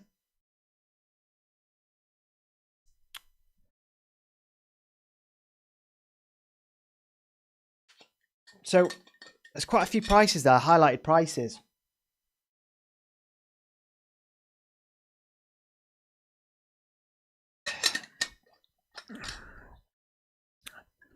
That's supposed to be cold water, but obviously it's like 100 degrees in the UK at the moment, so that was quite warm. Yeah, okay, France defence. Lacroix, 4.5 million. Two and Anders, 5. Mainan at 5. Good old Mainan. Upamecano 5.3. Saliba at 5.3. So you're just not going to pick Upamecano and Saliba. You're just not going to pick him because they're centre backs. I mean, you might want to pick them maybe, but I just think they've got a good group. France, though, you're going to want one of their defenders, aren't you? You're going to want a France defender. Koundé at 5.4. Give me a break. He'd have been nice a bit cheaper. Akliouche 6.4. You won't play. Matata, Thuram, Doué 7.5 mid. That's good. It's good that he's a mid. Turkey, mid. Well done. They haven't messed that up.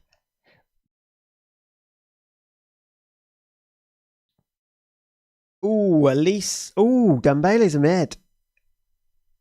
Okay. Yeah, no, okay, so I expected Mbappe to be 10.5. That's expected. I expect him to be a forward as well. That's fine. Dembele is a mid at 10 is good. Elise, though, there's a bit of a decision to make between these guys, isn't there, really? I mean, maybe it's a case of going Mbappe and one of these, Mbappe and Elise, but I like this. I like that there's... Maybe they should have priced them the same, because then it forced a decision between Elise and Dembele.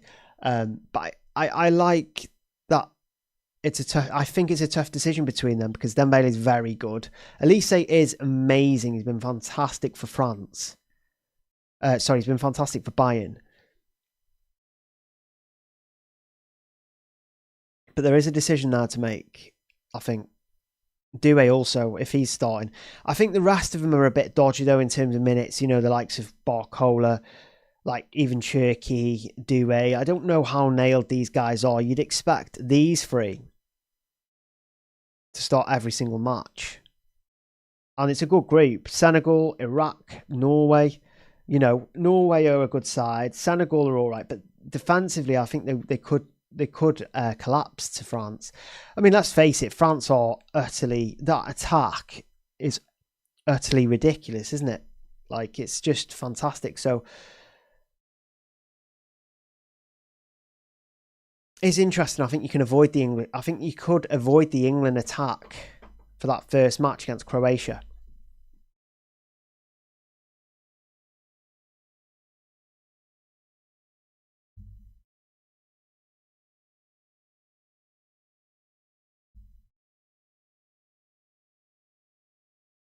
Okay, so there's someone spamming the chat. Can we try not to spam the chat with slot stuff? If that's okay. That would be nice. Okay, so yeah, that's France. I think it's looking okay, isn't it? It's not looking too bad for France. Germany, here we go. Right, I think... Oh, I actually did it last time.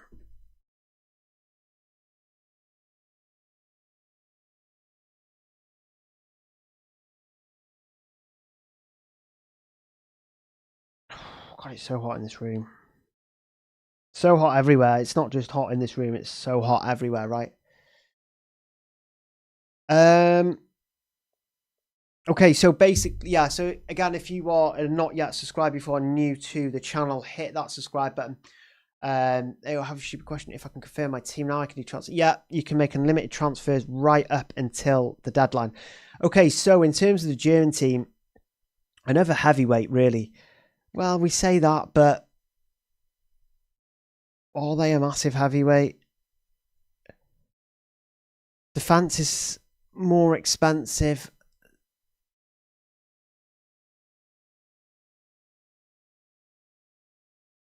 No, I won't do a video about Honest Slot. Please stop talking about Honest Slot. This is a World Cup channel, World Cup video. Yeah, okay, so basically,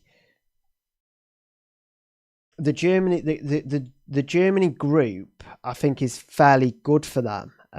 Although there's a couple of issues in there for them. I think Ivory Coast could be a bit of an issue for them. I think Ecuador potentially as well. But again, a lot of people are just going to go for German players, aren't they, really? I think Curacao on that first round is...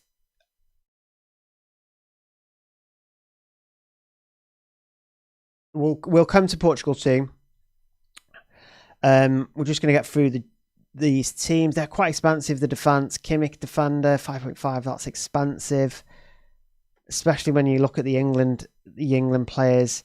Germany are expensive, aren't they? They're going to be. Ultimada. No one is buying Ultimada. Sane. I don't think they've got a good front. I don't think they've got a very good attack, Germany. On paper, it looks fantastic, but you've got a lot of players who are struggling. So, like Musiala, obviously Havertz has come back from injury. He's not exactly relentless. Musiala has struggled with injury. Wirtz has struggled for form. Sane is struggling in, not struggling, but he's playing in Turkey. Woltemade is struggling in the Premier League for Newcastle. He'll probably leave actually, or just be completely phased out. But or you'd think, I'm not too sure. But who knows? But I don't. I'm not convinced by Germany at all. And I also wouldn't know who to pick because they're not great, are they really? We'll have a quick zip through some countries because Ghana, outside of England, Croatia, who do Ghana have a good fixture, don't they, against Panama? Let's zip through this one. Excuse me. So I think it's basically going to be Semenyo price. I don't think Thomas Asante, Coventry, 5.1 cheap. Naki Williams, cheapish. Yeah, they've overpriced Semenyo, and he's a forward. I mean, what more can he say? What more can he say about Semenyo? Overpriced, he's a forward. I mean, you can't pick him, can you really? Simple as that.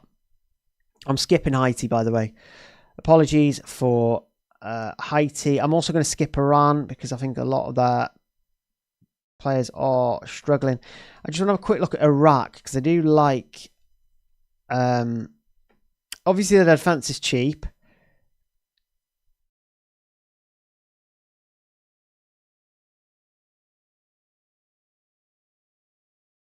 The group is horrific, though, isn't it? Pretty much Norway, Senegal, France. That's a bad group. Ali Jazim. I want to know how much he costs. I've always liked Ali Jazim. Or Jazim Ali, however they've put it on here. Ali Jazim. 4.0, he's a forward. He's a forward too. Yeah, the price, some of the position is weird on here. I mean, it was expected, though, wasn't it? Okay, Japan. We're finally at Japan. I really like Japan. I think they're gonna be an issue for Netherlands. They're just a very good team. I think they've had the same manager for about 8 years now. They're very settled. They know what they want from each game. They are constantly running, high press, fast attack. Do like their defensive assets. I think Nakamura? I think it's Nakamura. He's going to be a bloody midfielder, isn't he? Nakamura is the guy who has been good lately.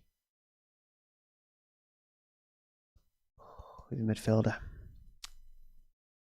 He should be a defender at wing back. I bet you, I can bet you, and I'm not even going to look. I can bet Dumfries is a midfielder. I'll be fuming if he is. But yeah, Nakamura is a midfielder, which is very annoying. Maida is mid. I think he could potentially play wing back.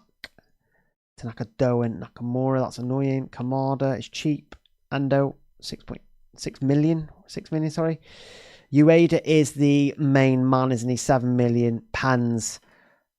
Kubo, though, is their most creative player. I don't mind these prices, to be fair. Because I think once they get past Netherlands,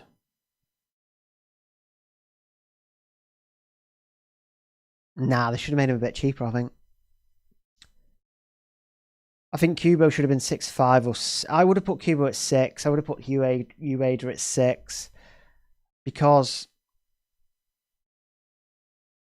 the group's not amazing. Tunisia can be good defensively. Sweden, I'm pretty sure Sweden drew every game like 0-0 or something. I don't know. Yeah, I mean, to highlight some of the Japanese players, I like that Kubo's a mid. If he was a forward, I probably would have lost it there a little bit. Yeah, I mean, there's not much to say about Japan. Like, I do like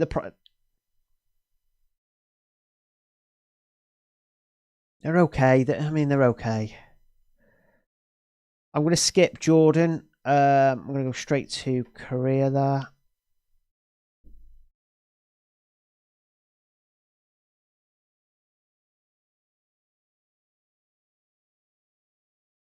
Okay. Okay, yeah, so I'm going to have to sort this guy out in the chat, aren't I? Let me just sort him out.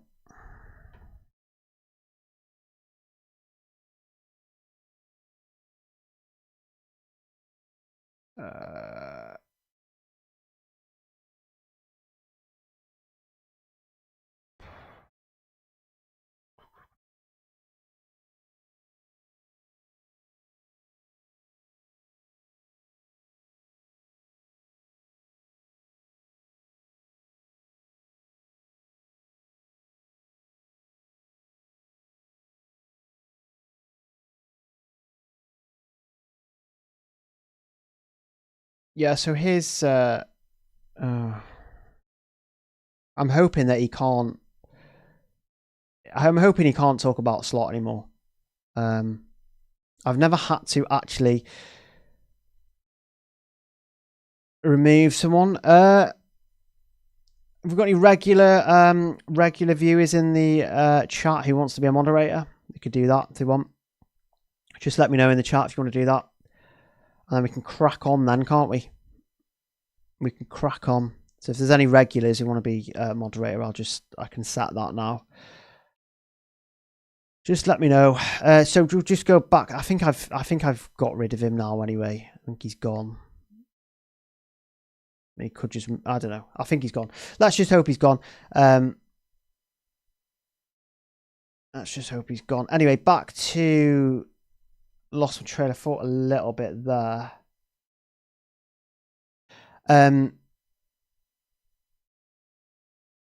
Okay, 1 second. Let me just.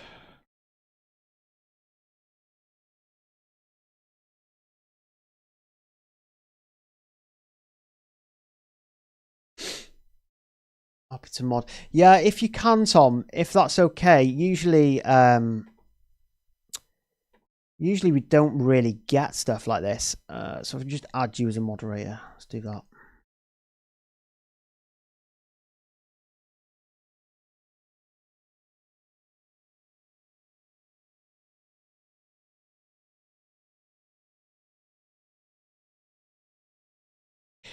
Yeah, there you go, Tom. You are now a moderator. Thank you for staying in the stream as well.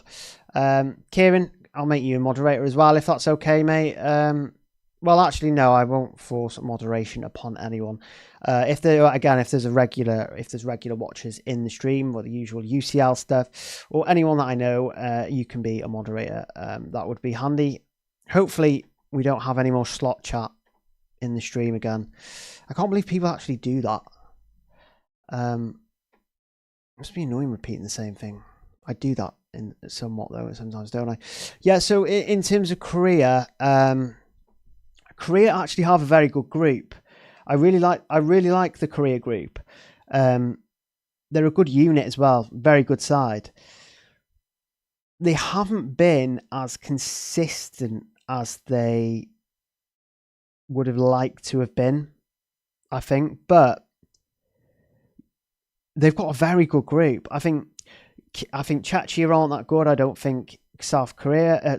South Korea. I don't think South Africa are fantastic. I don't think Mexico are struggling as well. I've spoken to a couple of Mexicans. So I think you could easily go for South Korean players here. And funnily enough, I recently wrote the South Korea team preview for Scout.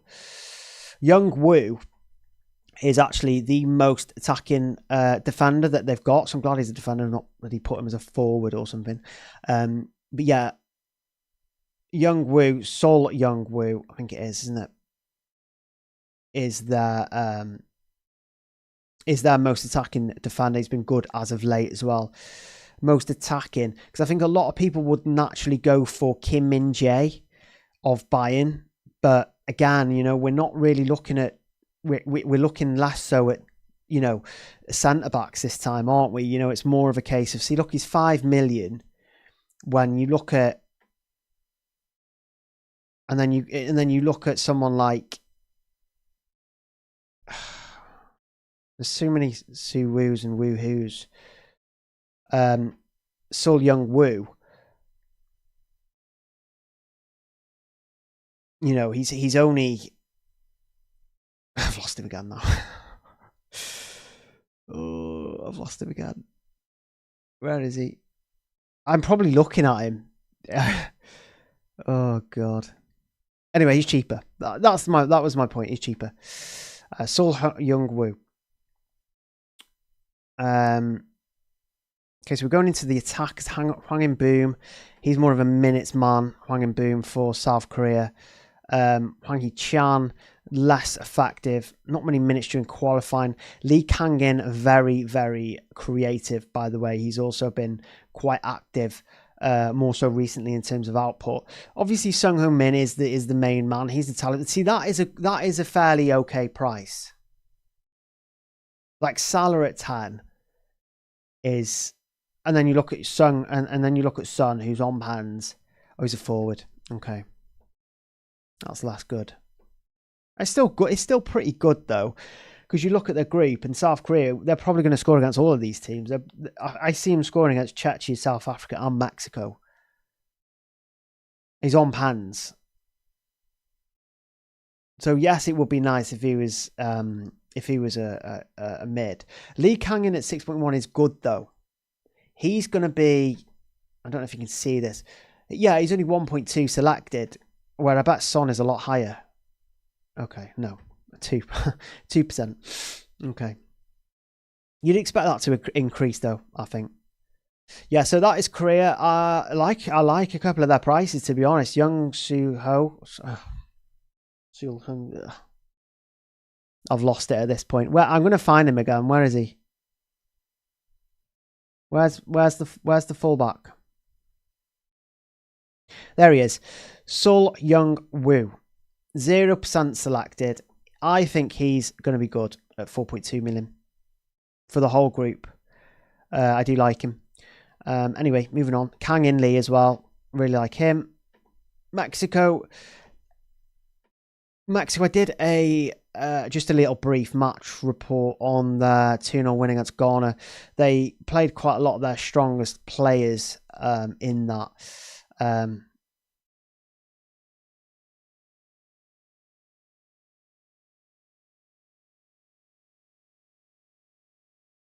Yeah, cheap. And the host as well, right? The host. So this is the guy. This is the kid. This kid, Gilberto Mora, is going to be a very, very good player when he's older. So this guy is only 17. He's basically a future star. Amex Primera Mexico League. He's basically star of the league. He's 17 years of age. And he's just absolutely brilliant. Brilliant player. He's also an attacker. I think he hit the post, had a few chances against Ghana. He's one to watch. For sure. 4.5 million. If you're going to go really cheap in midfield, he host nation, South Africa, South Korea, Czechia. He's a great player. He's a great one.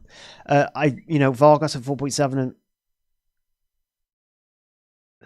they're very cheap.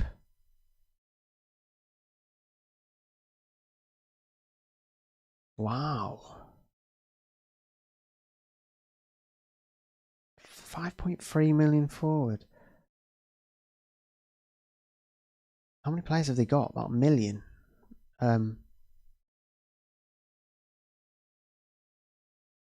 Yeah, Raul Jimenez at 7 million is not great, really, but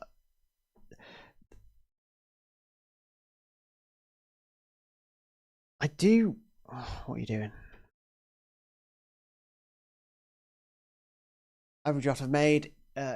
Taking climate in. Assists don't feel too strong.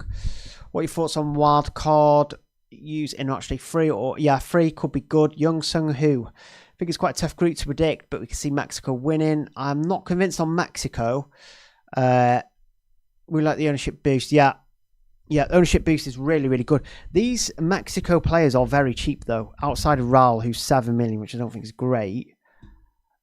Quinonce, so this guy here, oh, he's a forward. They've ruined too many players. Julian Quinonce is the highest scoring player in Saudi. Now, that is obviously, a lot of people are going to laugh and say, oh, it's the Farms League and all that. You know, Saudi League's not that great, stuff like that. But he's outscored Benzema, Ronaldo. He's been amazing this season, Quinonce. Amazing. I'm annoyed that he's a forward, but that is very, very cheap. 5.6 million. Have a look. Go have a look on SofaScore. If you've got SofaScore, type in Quinonce and look at his output this season. Utterly ridiculous. So originally, I wasn't that interested in Mexico, but their prices are very, very, very good. These two, forget about these two because I think that's just too much. Well, maybe not forget about them. 7 million on pans, it's not bad, but. You know, when you're getting towards the likes of Quinonce at 5.6 million, you're getting the look of Vega at 5.3 million, who's a midfielder. He's a winger, obviously in real life. But Mora at 4.5 million as well. Very, very cheap. So I feel like I spent quite a while on Mexico there. And it could be because I did the match report on them today. But they've got some interesting prices there, to be fair. Now, Morocco are interesting because outside of their Brazil game, in which they could easily keep a clean sheet, by the way, would not be surprised if Morocco kept a clean sheet against Brazil. At all. There's going to be a lot of people saying, oh, yeah, Brazil are amazing. Yeah, but Morocco are like one of the highest ranked teams in the world for a reason, right? So they play Brazil in the opening round, which is fine. But there is some fixture swings though, right? Isn't there? Because there are some teams that play play a tough game on the first match. But then Morocco have got Scotland, which is okay. But then Haiti on that final day could be a bit of a bloodbath. It's a locked clean sheet for Morocco, in my opinion. So let's look at the prices.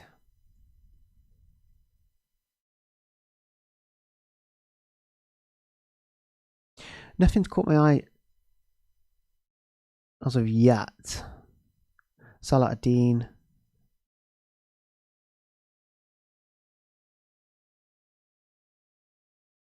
Fadu's new camera is still going and it's alive. Very good.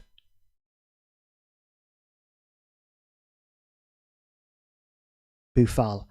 Boufal is such a legend.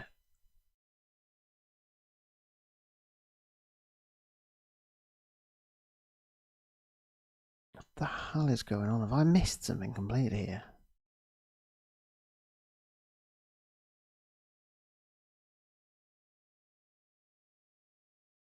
What is going on? Some players missing from the Morocco squad. Let me just...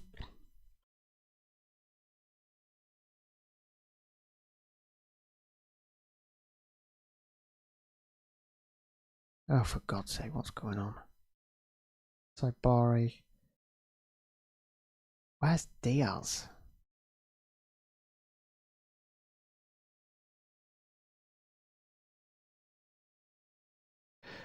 Can someone let me know if I'm absolutely losing it, but Diaz is not there.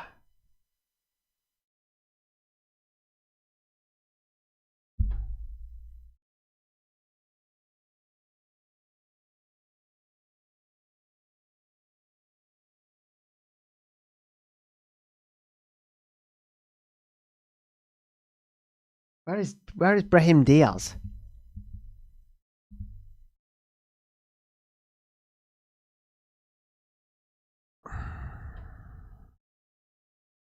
Yeah, Brahim Diaz is not in the game, is he? Yeah, I've got the World Soccer mag. It is very, very good, actually. Yeah, I do like the Mexico assets in general. I'm not gonna lie, I do like him.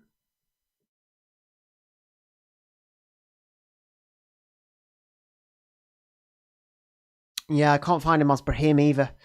Tried. I mean, it's fine. We can revisit that. Plenty of time to revisit Morocco. Let me just have a look at their defenders actually, because I don't. Is Hakimi not in the squad? Not in. No Aguerd, no Mazraoui. I don't think this Morocco squad is. Yeah, the Morocco squad is not confirmed, but surely common sense you would include. Anyway, Netherlands, let's go. This is going to be massive, isn't it?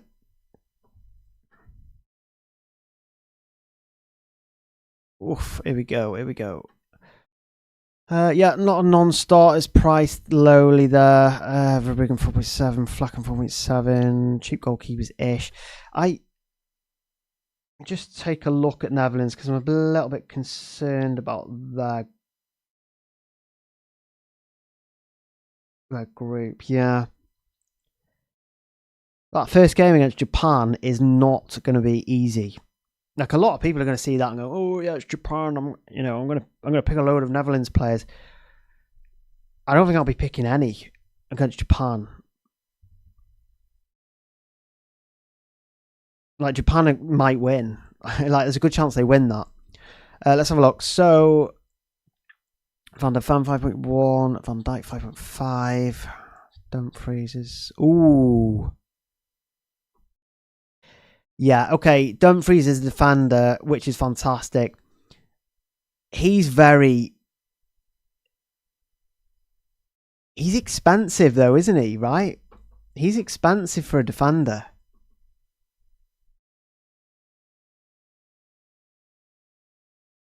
He's cleverly priced though, right? Because he's obviously got a lot of goal threat.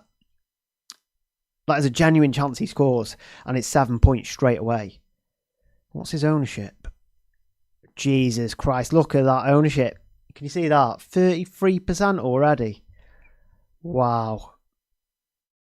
You're probably going to have to own him, aren't you, with that ownership for Japan? He could score against Japan as well. I don't think he's going to keep a clean sheet. I think you can hold Dumfries throughout the whole thing.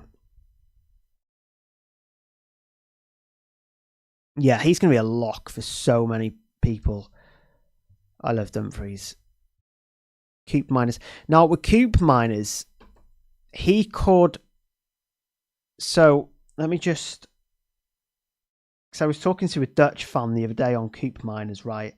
And he... It's a contributor of ours, actually.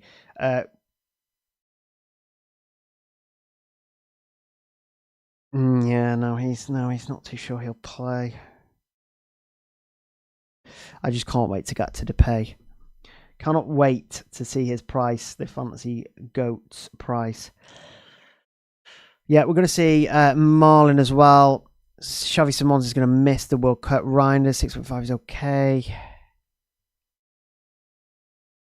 Gakpo forward straight away. That's not good. Don't like that.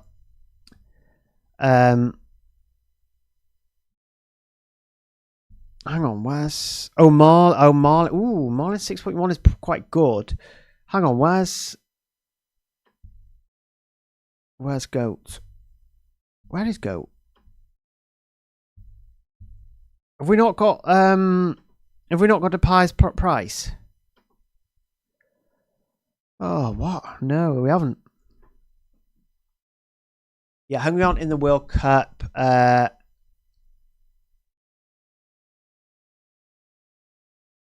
I might make a draft today.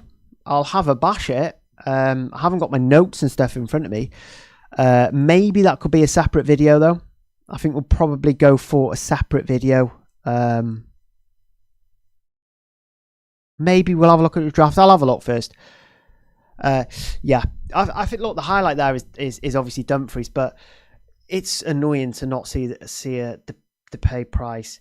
I mean, he's going to be 8, isn't he? If Gakpo's 7.7, he's going to be higher than 8. He's on pans, set pieces. I'm going to skip New Zealand. We'll go straight to Norway there. Norway have got France. Yeah, Marlin's been absolutely brilliant in Serie A. I've actually had him in Serie A fantasy for most of the season, actually. It felt like he was scoring pretty much every single week.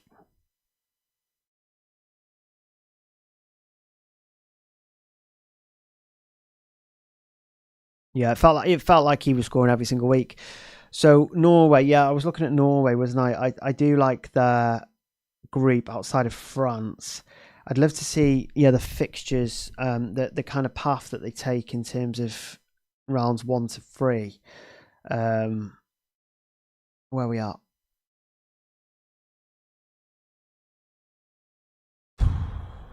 Iraq, Senegal, France. Norway play Sweden. No, Norway. Oh, that's quite good then. That is really good that Norway play Iraq and Senegal first and then France in the final one. That makes their players a lot more. Well, it makes them really interesting, doesn't it, really? So let's just take a look at all of their prices.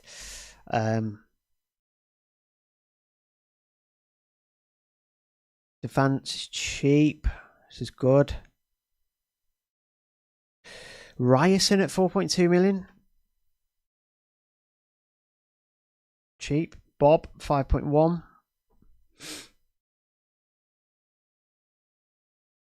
Strand Olsen, 5.6. Haug, 5.9. New size, yeah, new size a mid. Woohoo. Sorloff, 6.8.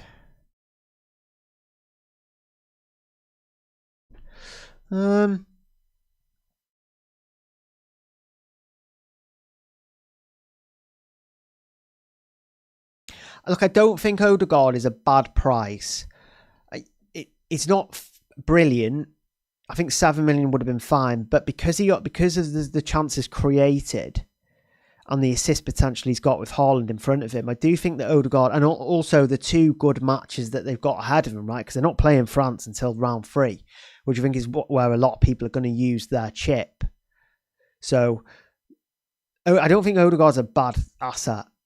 He's pretty solid, actually. I'd say he's a pretty solid one. I imagine his ownership is quite high. No.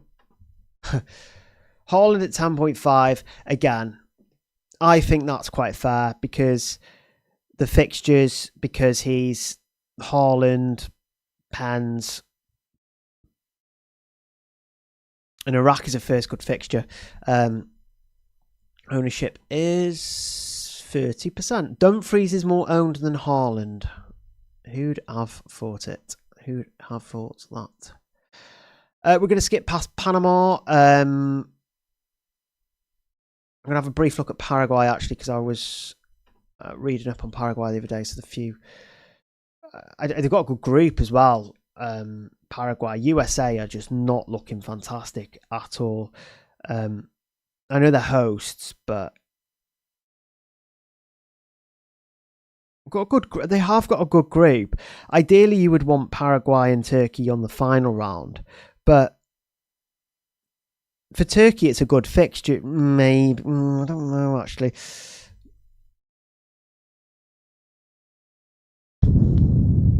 No, I don't think I would go for Paraguay. Portugal. Here we go. It's another big one. Again, if you are new to the if you are new to the stream, guys, please hit subscribe button.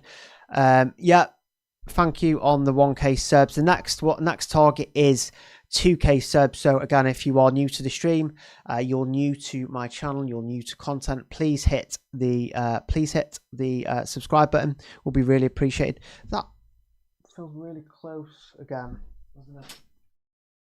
Has it moved? I feel like it's moved a bit.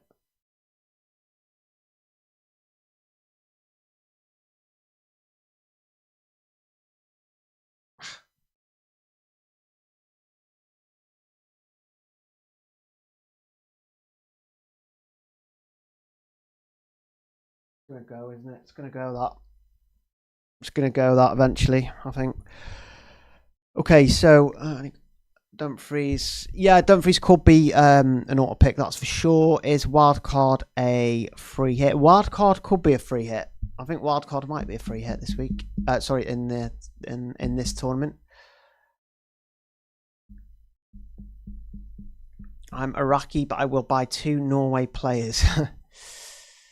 Oh, cheers for that. Yeah, again, if you want to use the stream, hit that subscribe button for stay up to date actually with my World Cup fantasy content. Also, you can catch a load of great stuff over at Fantasy Football Scout this season. We've already got banked 48 predicted lineups. We're going to have previews for every team over at Scout as well. So yeah, 100% visit Scout. Should we crack on with Portugal though? I feel like that was going to fall a bit then.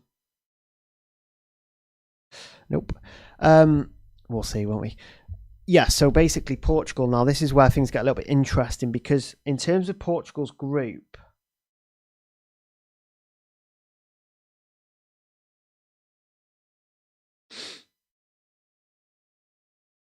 they don't really play a testing match until round 3, do they, against Colombia? So I think a lot of people are going to be on the Portugal players. So let's have a look, shall we? Diego Costa at 4.9. Diaz at 5. Cancelo at 5.3. Mendes 5.8. It does seem that they're going quite... It does seem that the highest they're going is 5.8, 5.9 on the pricey defenders. I haven't seen one at 6 yet, I don't think. Is there a defender at 6, chat? I'm not too sure. Ruben Neves at 5.9. Trinkhauser forward. That's ridiculous. Pedro Neto at 6.5. That's a good price. He's a mid as well. Joao Felix is a forward. That's stupid. Silva at 7.8. Could have done better with that. Ooh. Bruno Fernandes at 8.5 million. He's going to be locked in everyone's team, isn't he? His ownership has to be higher than Dumfries. Has to be. Oh, I think it's just about. I think his ownership is just about higher, isn't it? I think that's fair though, because his routes to points, his key passes, his chances created, yeah, that's fair, and I think that's a. Maybe they could have gone a bit more expensive on that. Oh, I don't know what happened there. Yeah, they probably could have gone a little bit more expensive on that. Ronaldo, 10 million, good season for Al Nassr. Not really much else to say. A lot of people were saying that his ownership's going to be high, and it's not. I think like heavyweight forwards like the Ronaldos, the Haalands and stuff like that, there's so many of the good forwards, right? Isn't there? You've got Messi, you've got Ronaldo, you've got Haaland, you've got Mbappe. There are so many good forwards. So if this was UCL fantasy, there would be a solid front three template probably, but because a lot of brilliant strikers are actually playing in this World Cup, it just makes it a little bit more interesting, doesn't it? It's not as straightforward. I'm going to zip through Qatar.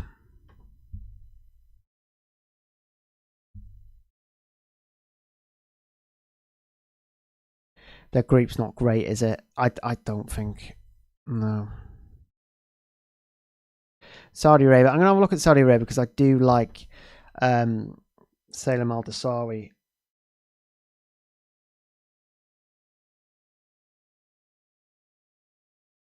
Oh, the group is horrific. Well, it's not. It's not horrific. The first 2 games are not ideal, are they? Uruguay and Spain. No, I'm not. No, I think because they play Cape Verde on the final day. We'll just have a quick look. Salem Al-Dasawi. If he's a forward. they've butchered. Oh, Al Ghanem, he's been so good as well for Al Atifak. Al Atifak. Yeah, really good end to the season. Al Atifak, Ghanem, very, very good player. 5.1. Same amount, sorry, 7.2. Yeah, I just think that's too much. It's good that he's nice that he's a mid, but I just think that's too much. It's a shame, really. The fixtures are rough, but on that final day, could still have a punt. Oh, Scotland.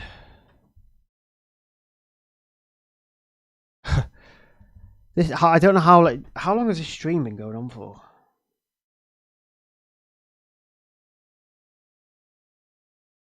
I was supposed to actually record my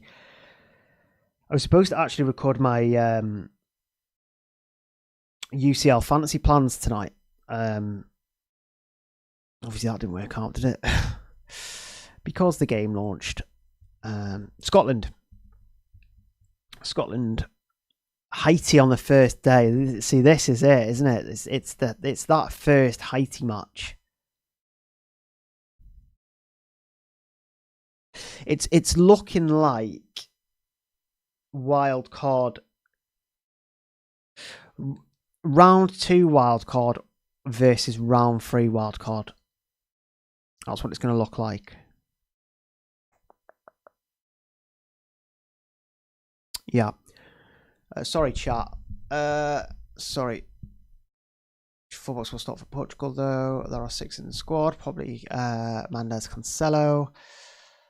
Yeah, very good midfield. France Harris for Spain will bang. Scott McT is a must-have MD1, right? McTominay looking good for them. Okay, let's have a look at the prices for Scotland, because they're going to beat Haiti and going to beat them well. Haiti are the worst. I think they're the worst team.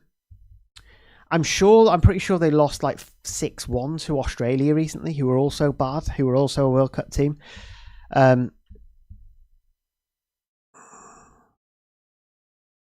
I mean, the price points are really good, aren't they, for Scotland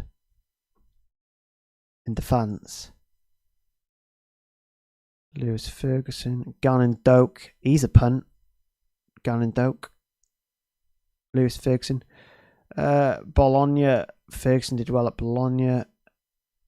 Andy Robertson, 5 mil. I mean, Andy Robertson could easily score in that match.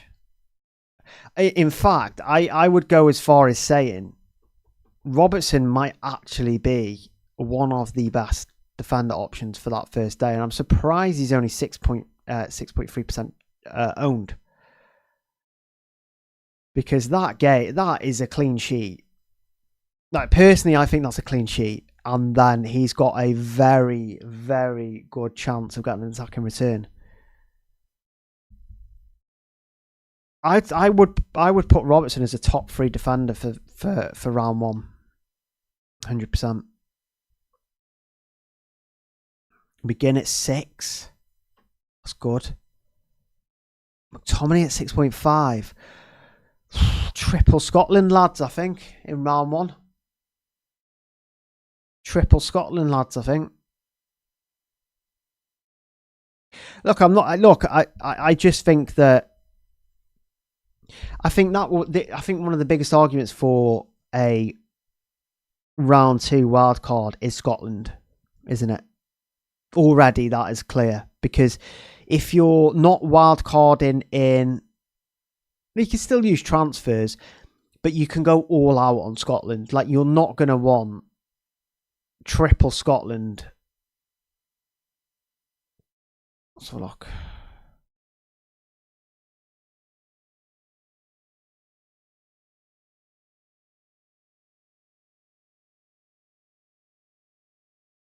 Okay, it's easy. It's better that Scotland aren't playing Brazil until matchday 3, because Morocco do struggle to score sometimes. That's going to be tough. That's a tough fixture from an attacking perspective, but not so much for Robertson. I think that's a good fixture for Robertson. So for me, Robertson fits into both wildcard round 2 and wildcard round 3. You could start with Robbo either way. I'd be quite happy with Robbo against Morocco there. You don't want him here. But then with McTominay and McGinn, I don't want him against Morocco. I don't want him because I don't think they're going to score. Do you know what? The Scotland prices are really interesting. This is how you price and position players. Mid, forward. They're positioned right. Look. Doak, winger, mid. Fantastic. Hats off to them for hats off to whoever priced Scotland assets, because it might be the first team that I've looked at and thought, yeah, the position's pretty good. The prices are excellent. To pound for pound, I would go as far as saying Scotland probably have the best player prices and positions. From what I've seen so far, they are very good. I'm not going to go on about Scotland forever and ever. Obviously, Mexico were quite good as well in terms of prices, but those Scotland prices are very good.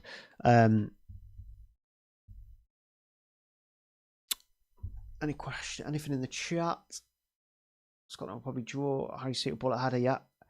Who starts up top for Scotland? It will probably. I think there's a bit of a rotation there between Lyndon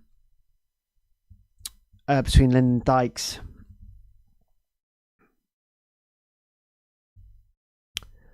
and Adams. Is it Adams? There's rotation there enough to avoid the forward.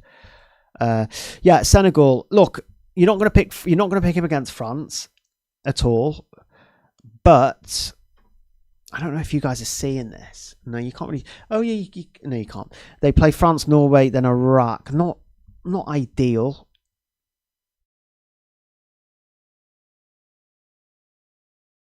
Good prices.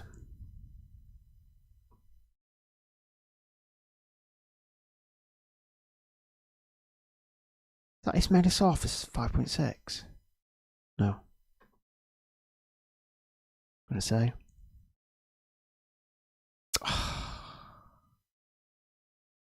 Sar's a forward. The same guy who priced Scotland could not have priced these other teams. Positioned them. And the eye forward as well. Give up. I give up. I'm going. See you later. Oh, what was Mane?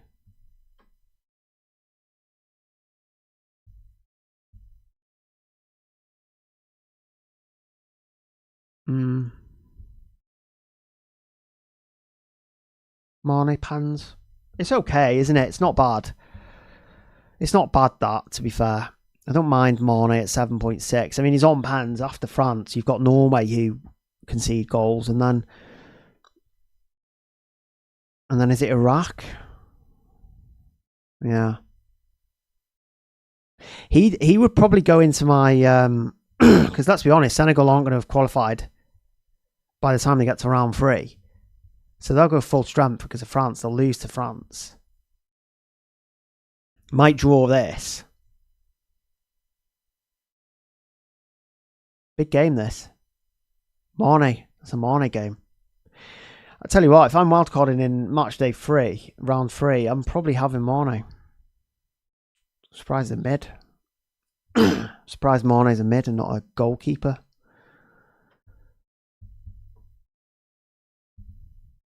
I do like a bit of South Africa as well. Oh, we got Spain soon.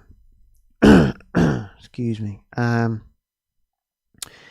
Yeah, South Africa. I mean, the group is open, so I like South Africa. That group of Mexico, South Korea, is a good group.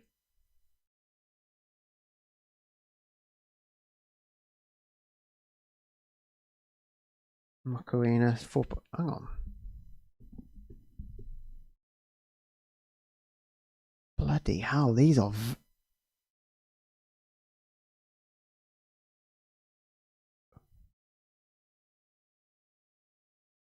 Why is Macarena that cheap? Have I got the wrong...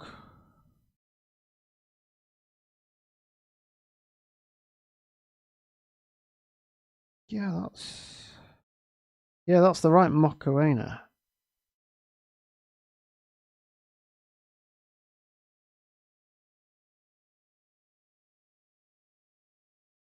That's cheap. He's not amazing. Zwane, I like Zwane as well.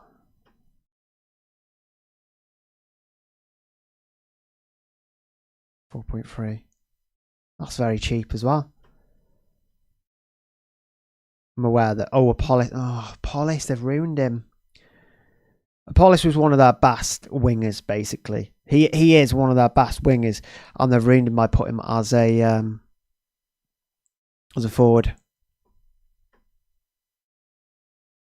Lyle Foster. Lyle Foster's your shout, though. Lyle Foster, he's on pans for South Africa. The fixtures are great as well. Mexico, Czechia, Korea. I don't think Foster's a bad shout at 5 point. He could be among the best kind of budget forwards. I do think. I'm trying not to let my African bias come into play here, but South Korea are like all out attack. South Africa an all out attack team, fast paced attack. Very very quick side, very attacking side, entertaining, I would say. In fact, that Mexico South Africa game is going to be mental, and it's the first one. It's the first one of the World Cup. You can't miss this game, by the way. South Africa are nutters. Spain, here we go. Okay, so Pubil 4.2 million, Grimaldo 4.9, Kubasi 5. It's beyond me that Spain continue to play Simon when Ray is right there. Ray's a better goalkeeper as well. Paro 5.5.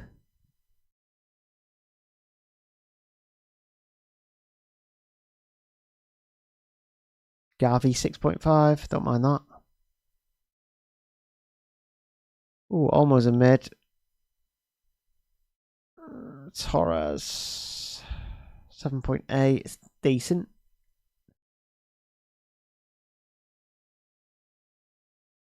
Cape Verde, then Saudi Arabia. Oh my god. Yeah, I mean, you're probably going to need a Spain attacker, really. You're probably going to need... I don't think Yamal's going to be fit for the first match. That's a great price, by the way. Yeah, that's a great price.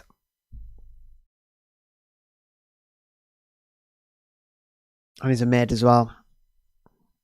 I'm surprised he's not forward. How's chat? Yeah. Yeah, I don't understand why. Yeah, South Africa shouldn't be massive underdogs for that Mexico game because they are very good defensively. All out attack as well. And if Mexico have got nerves, and I've spoken to the fans, and they are nervy, they are not happy going into this. Yeah. It's what you expect with Spain, really. The prices. I kind of wish Fran Torres was a winger, but what can we expect with this game?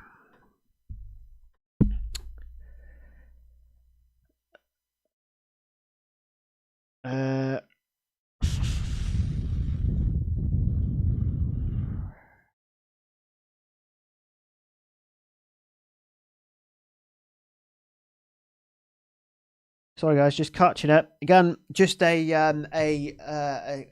gentle reminder to drop a like, drop a subscribe. If you're not subscribed, if you are new to this channel, new around here, please hit that subscribe button.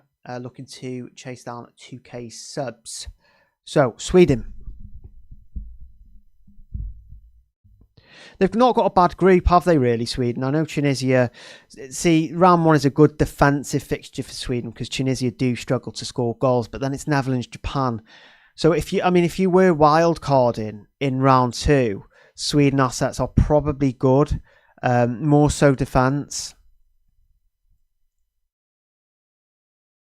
They're also cheap.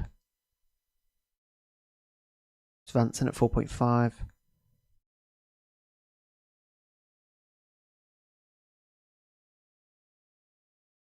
Alanga is a forward, of course he is.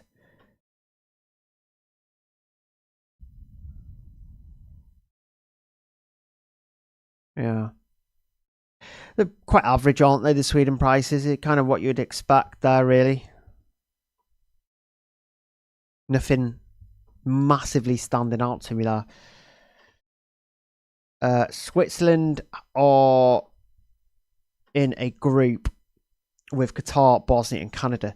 This is a great group for Switzerland.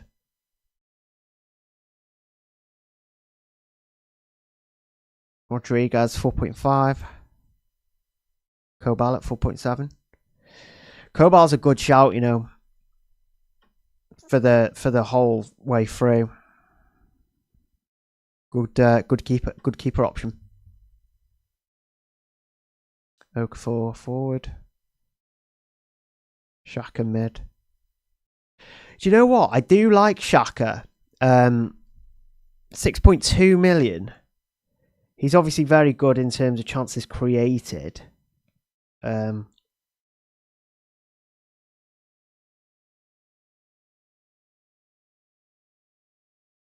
Obviously, he's not got huge goal threat. Tackling bonus. Chances created. I don't think he's a bad shout, you know. I don't think he's a bad shout. I think he's alright.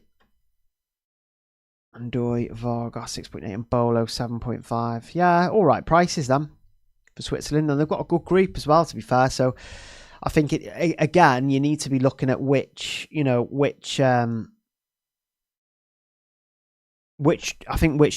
strategy you want to go for. Obviously, this is the first time I've ever looked at this game, so, and I've already learned so much, but I don't have a clear chip strategy just yet. I mean, it has only just launched, but I'm sure I will do.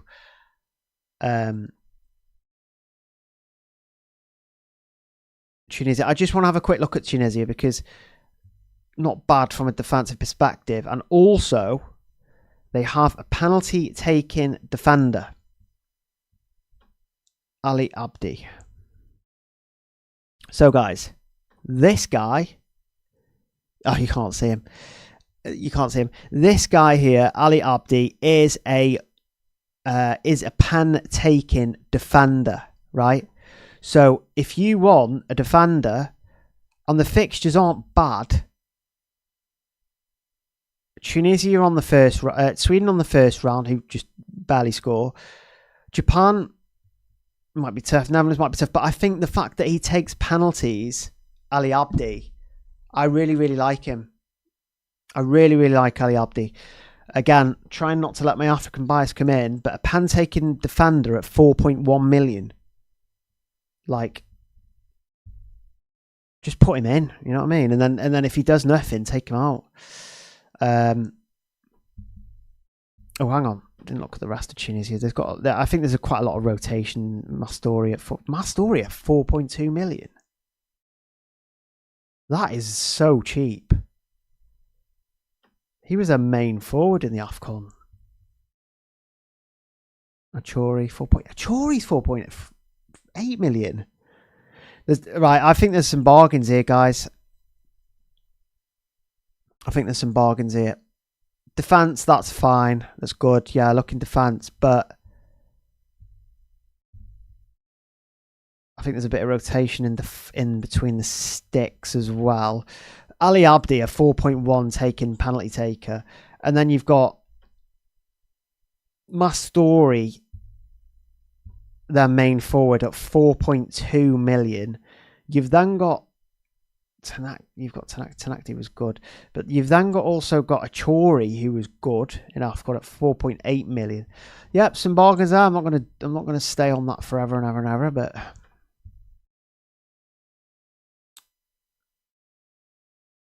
it's quite overwhelming, all of the options, really. The Turkey have a good group. My only issue with Turkey is they've been hammered with injuries. That first, they've got a good group. Look at those fixtures. You can't see those fixtures. They've got Australia in round 1, Paraguay in round 2, and USA in round 3. So for me, Turkey are probably one of the teams you want to be looking at, I think. Very, very cheap assets as well. That is very, very cheap. Across the board there. Kadioglu, we know how attacking he was at Brighton.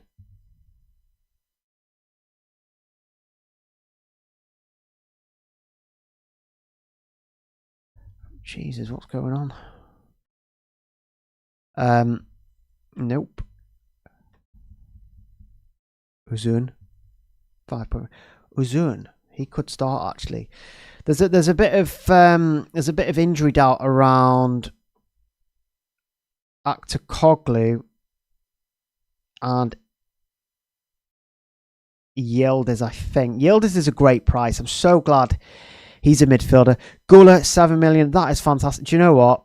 Well done to... These are great assets at 7 million. These 4...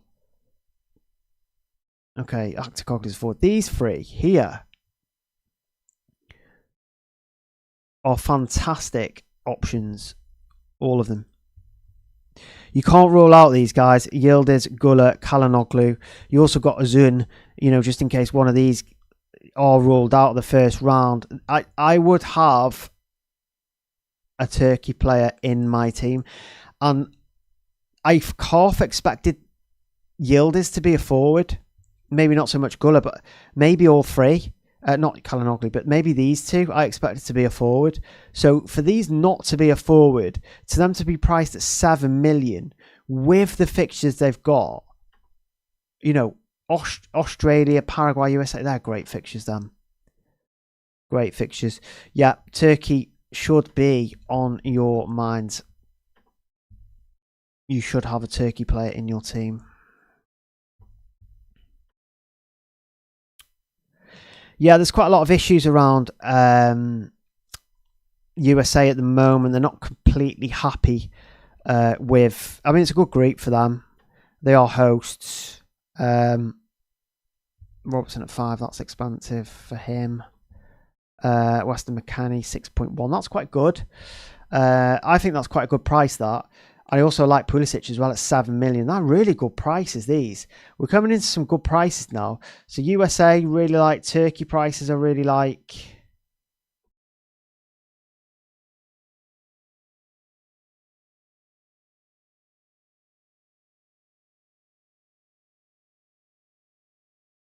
Uruguay. I don't like that group because of Spain mainly. When do they play Spain? Round 3. Well, that's pretty good then. You could genuinely go for a Uruguay attacker, really, because they don't play Spain until the final round. Very cheap. Wow. So many good options in this game.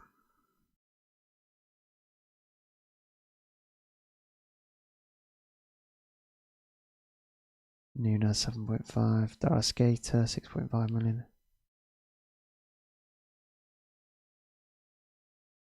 Oh, press.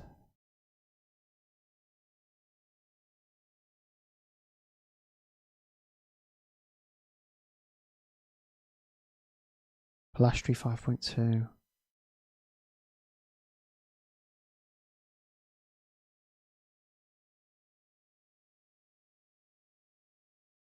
Yeah, it's not bad. I mean, the issue is obviously I think we've covered all the teams now pretty much. I'm not going to look at Uzbekistan. I think I'm going to end the stream there only because I've got so much to do now in terms of obviously you need to get the UCL fantasy stuff out, but also a first draft. It'd be nice to look at a chip strategy to then come up with a first draft. You can't really make a first draft unless you come up with your chip strategy. You need to really look at your chip strategy before you focus on a first draft, is what I would say. There definitely seems to be a round 2 wildcard versus round 3 wildcard. You have to not just factor in the wildcard itself, you have to factor in the other chips. Where's the best place to use the other chips? Then combine all of those reasons, and then you should come up with a good chip strategy. Kusinov, yeah. So thank you for those who've joined me. FPL Tom, thanks for joining and kind of monitoring the stream there. I really do appreciate all of those who've joined me. I will post this a little later as well, or probably tomorrow once YouTube has taken 10 years to process it. But I will share it because then you can watch it back and see my views on the rules, see some of my views on the scoring system as well, because I think that's important. But also player prices, right? Because we've highlighted quite a lot of player prices today. So I think the best thing to do now is probably look at a potential chip strategy and then make a draft. Work out where you're going to use all your chips, though. So work out not just where you're going to wildcard. Work out the best times to use the other chips. You don't have to worry about the qualifying boost because that can be used in 32. Don't worry about the mystery chip. Focus on captaincy. Max captain. 12th man might not matter really too much either. So yeah, I think it's been a good stream. I think we've looked at majority of the teams. I think we've at least looked at 40 teams, which is quite insane considering we spent ages on the rules. So again, yeah, if you want to stay up to date with my UCL fantasy content or World Cup content, please hit that subscribe button. It takes 2 seconds. I really want to try and get to 2K subs as well. And yeah, it's been honestly, it's been a pleasure, guys. Really enjoyed it. You can expect some more stuff from me soon. I think in terms of a draft, in terms of other stuff. So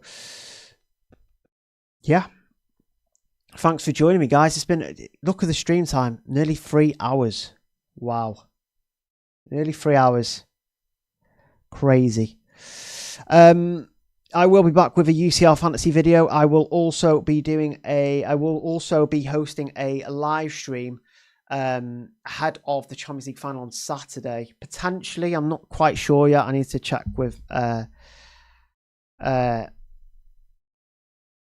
what I'm doing basically in terms of other stuff. But I think I'm likely to do one. It would be weird. Yeah, forget about FPL. Just forget about it. Yeah, I will keep bum gardening. Hippie. Everyone keep bum gardening. So yeah, enjoyed the stream.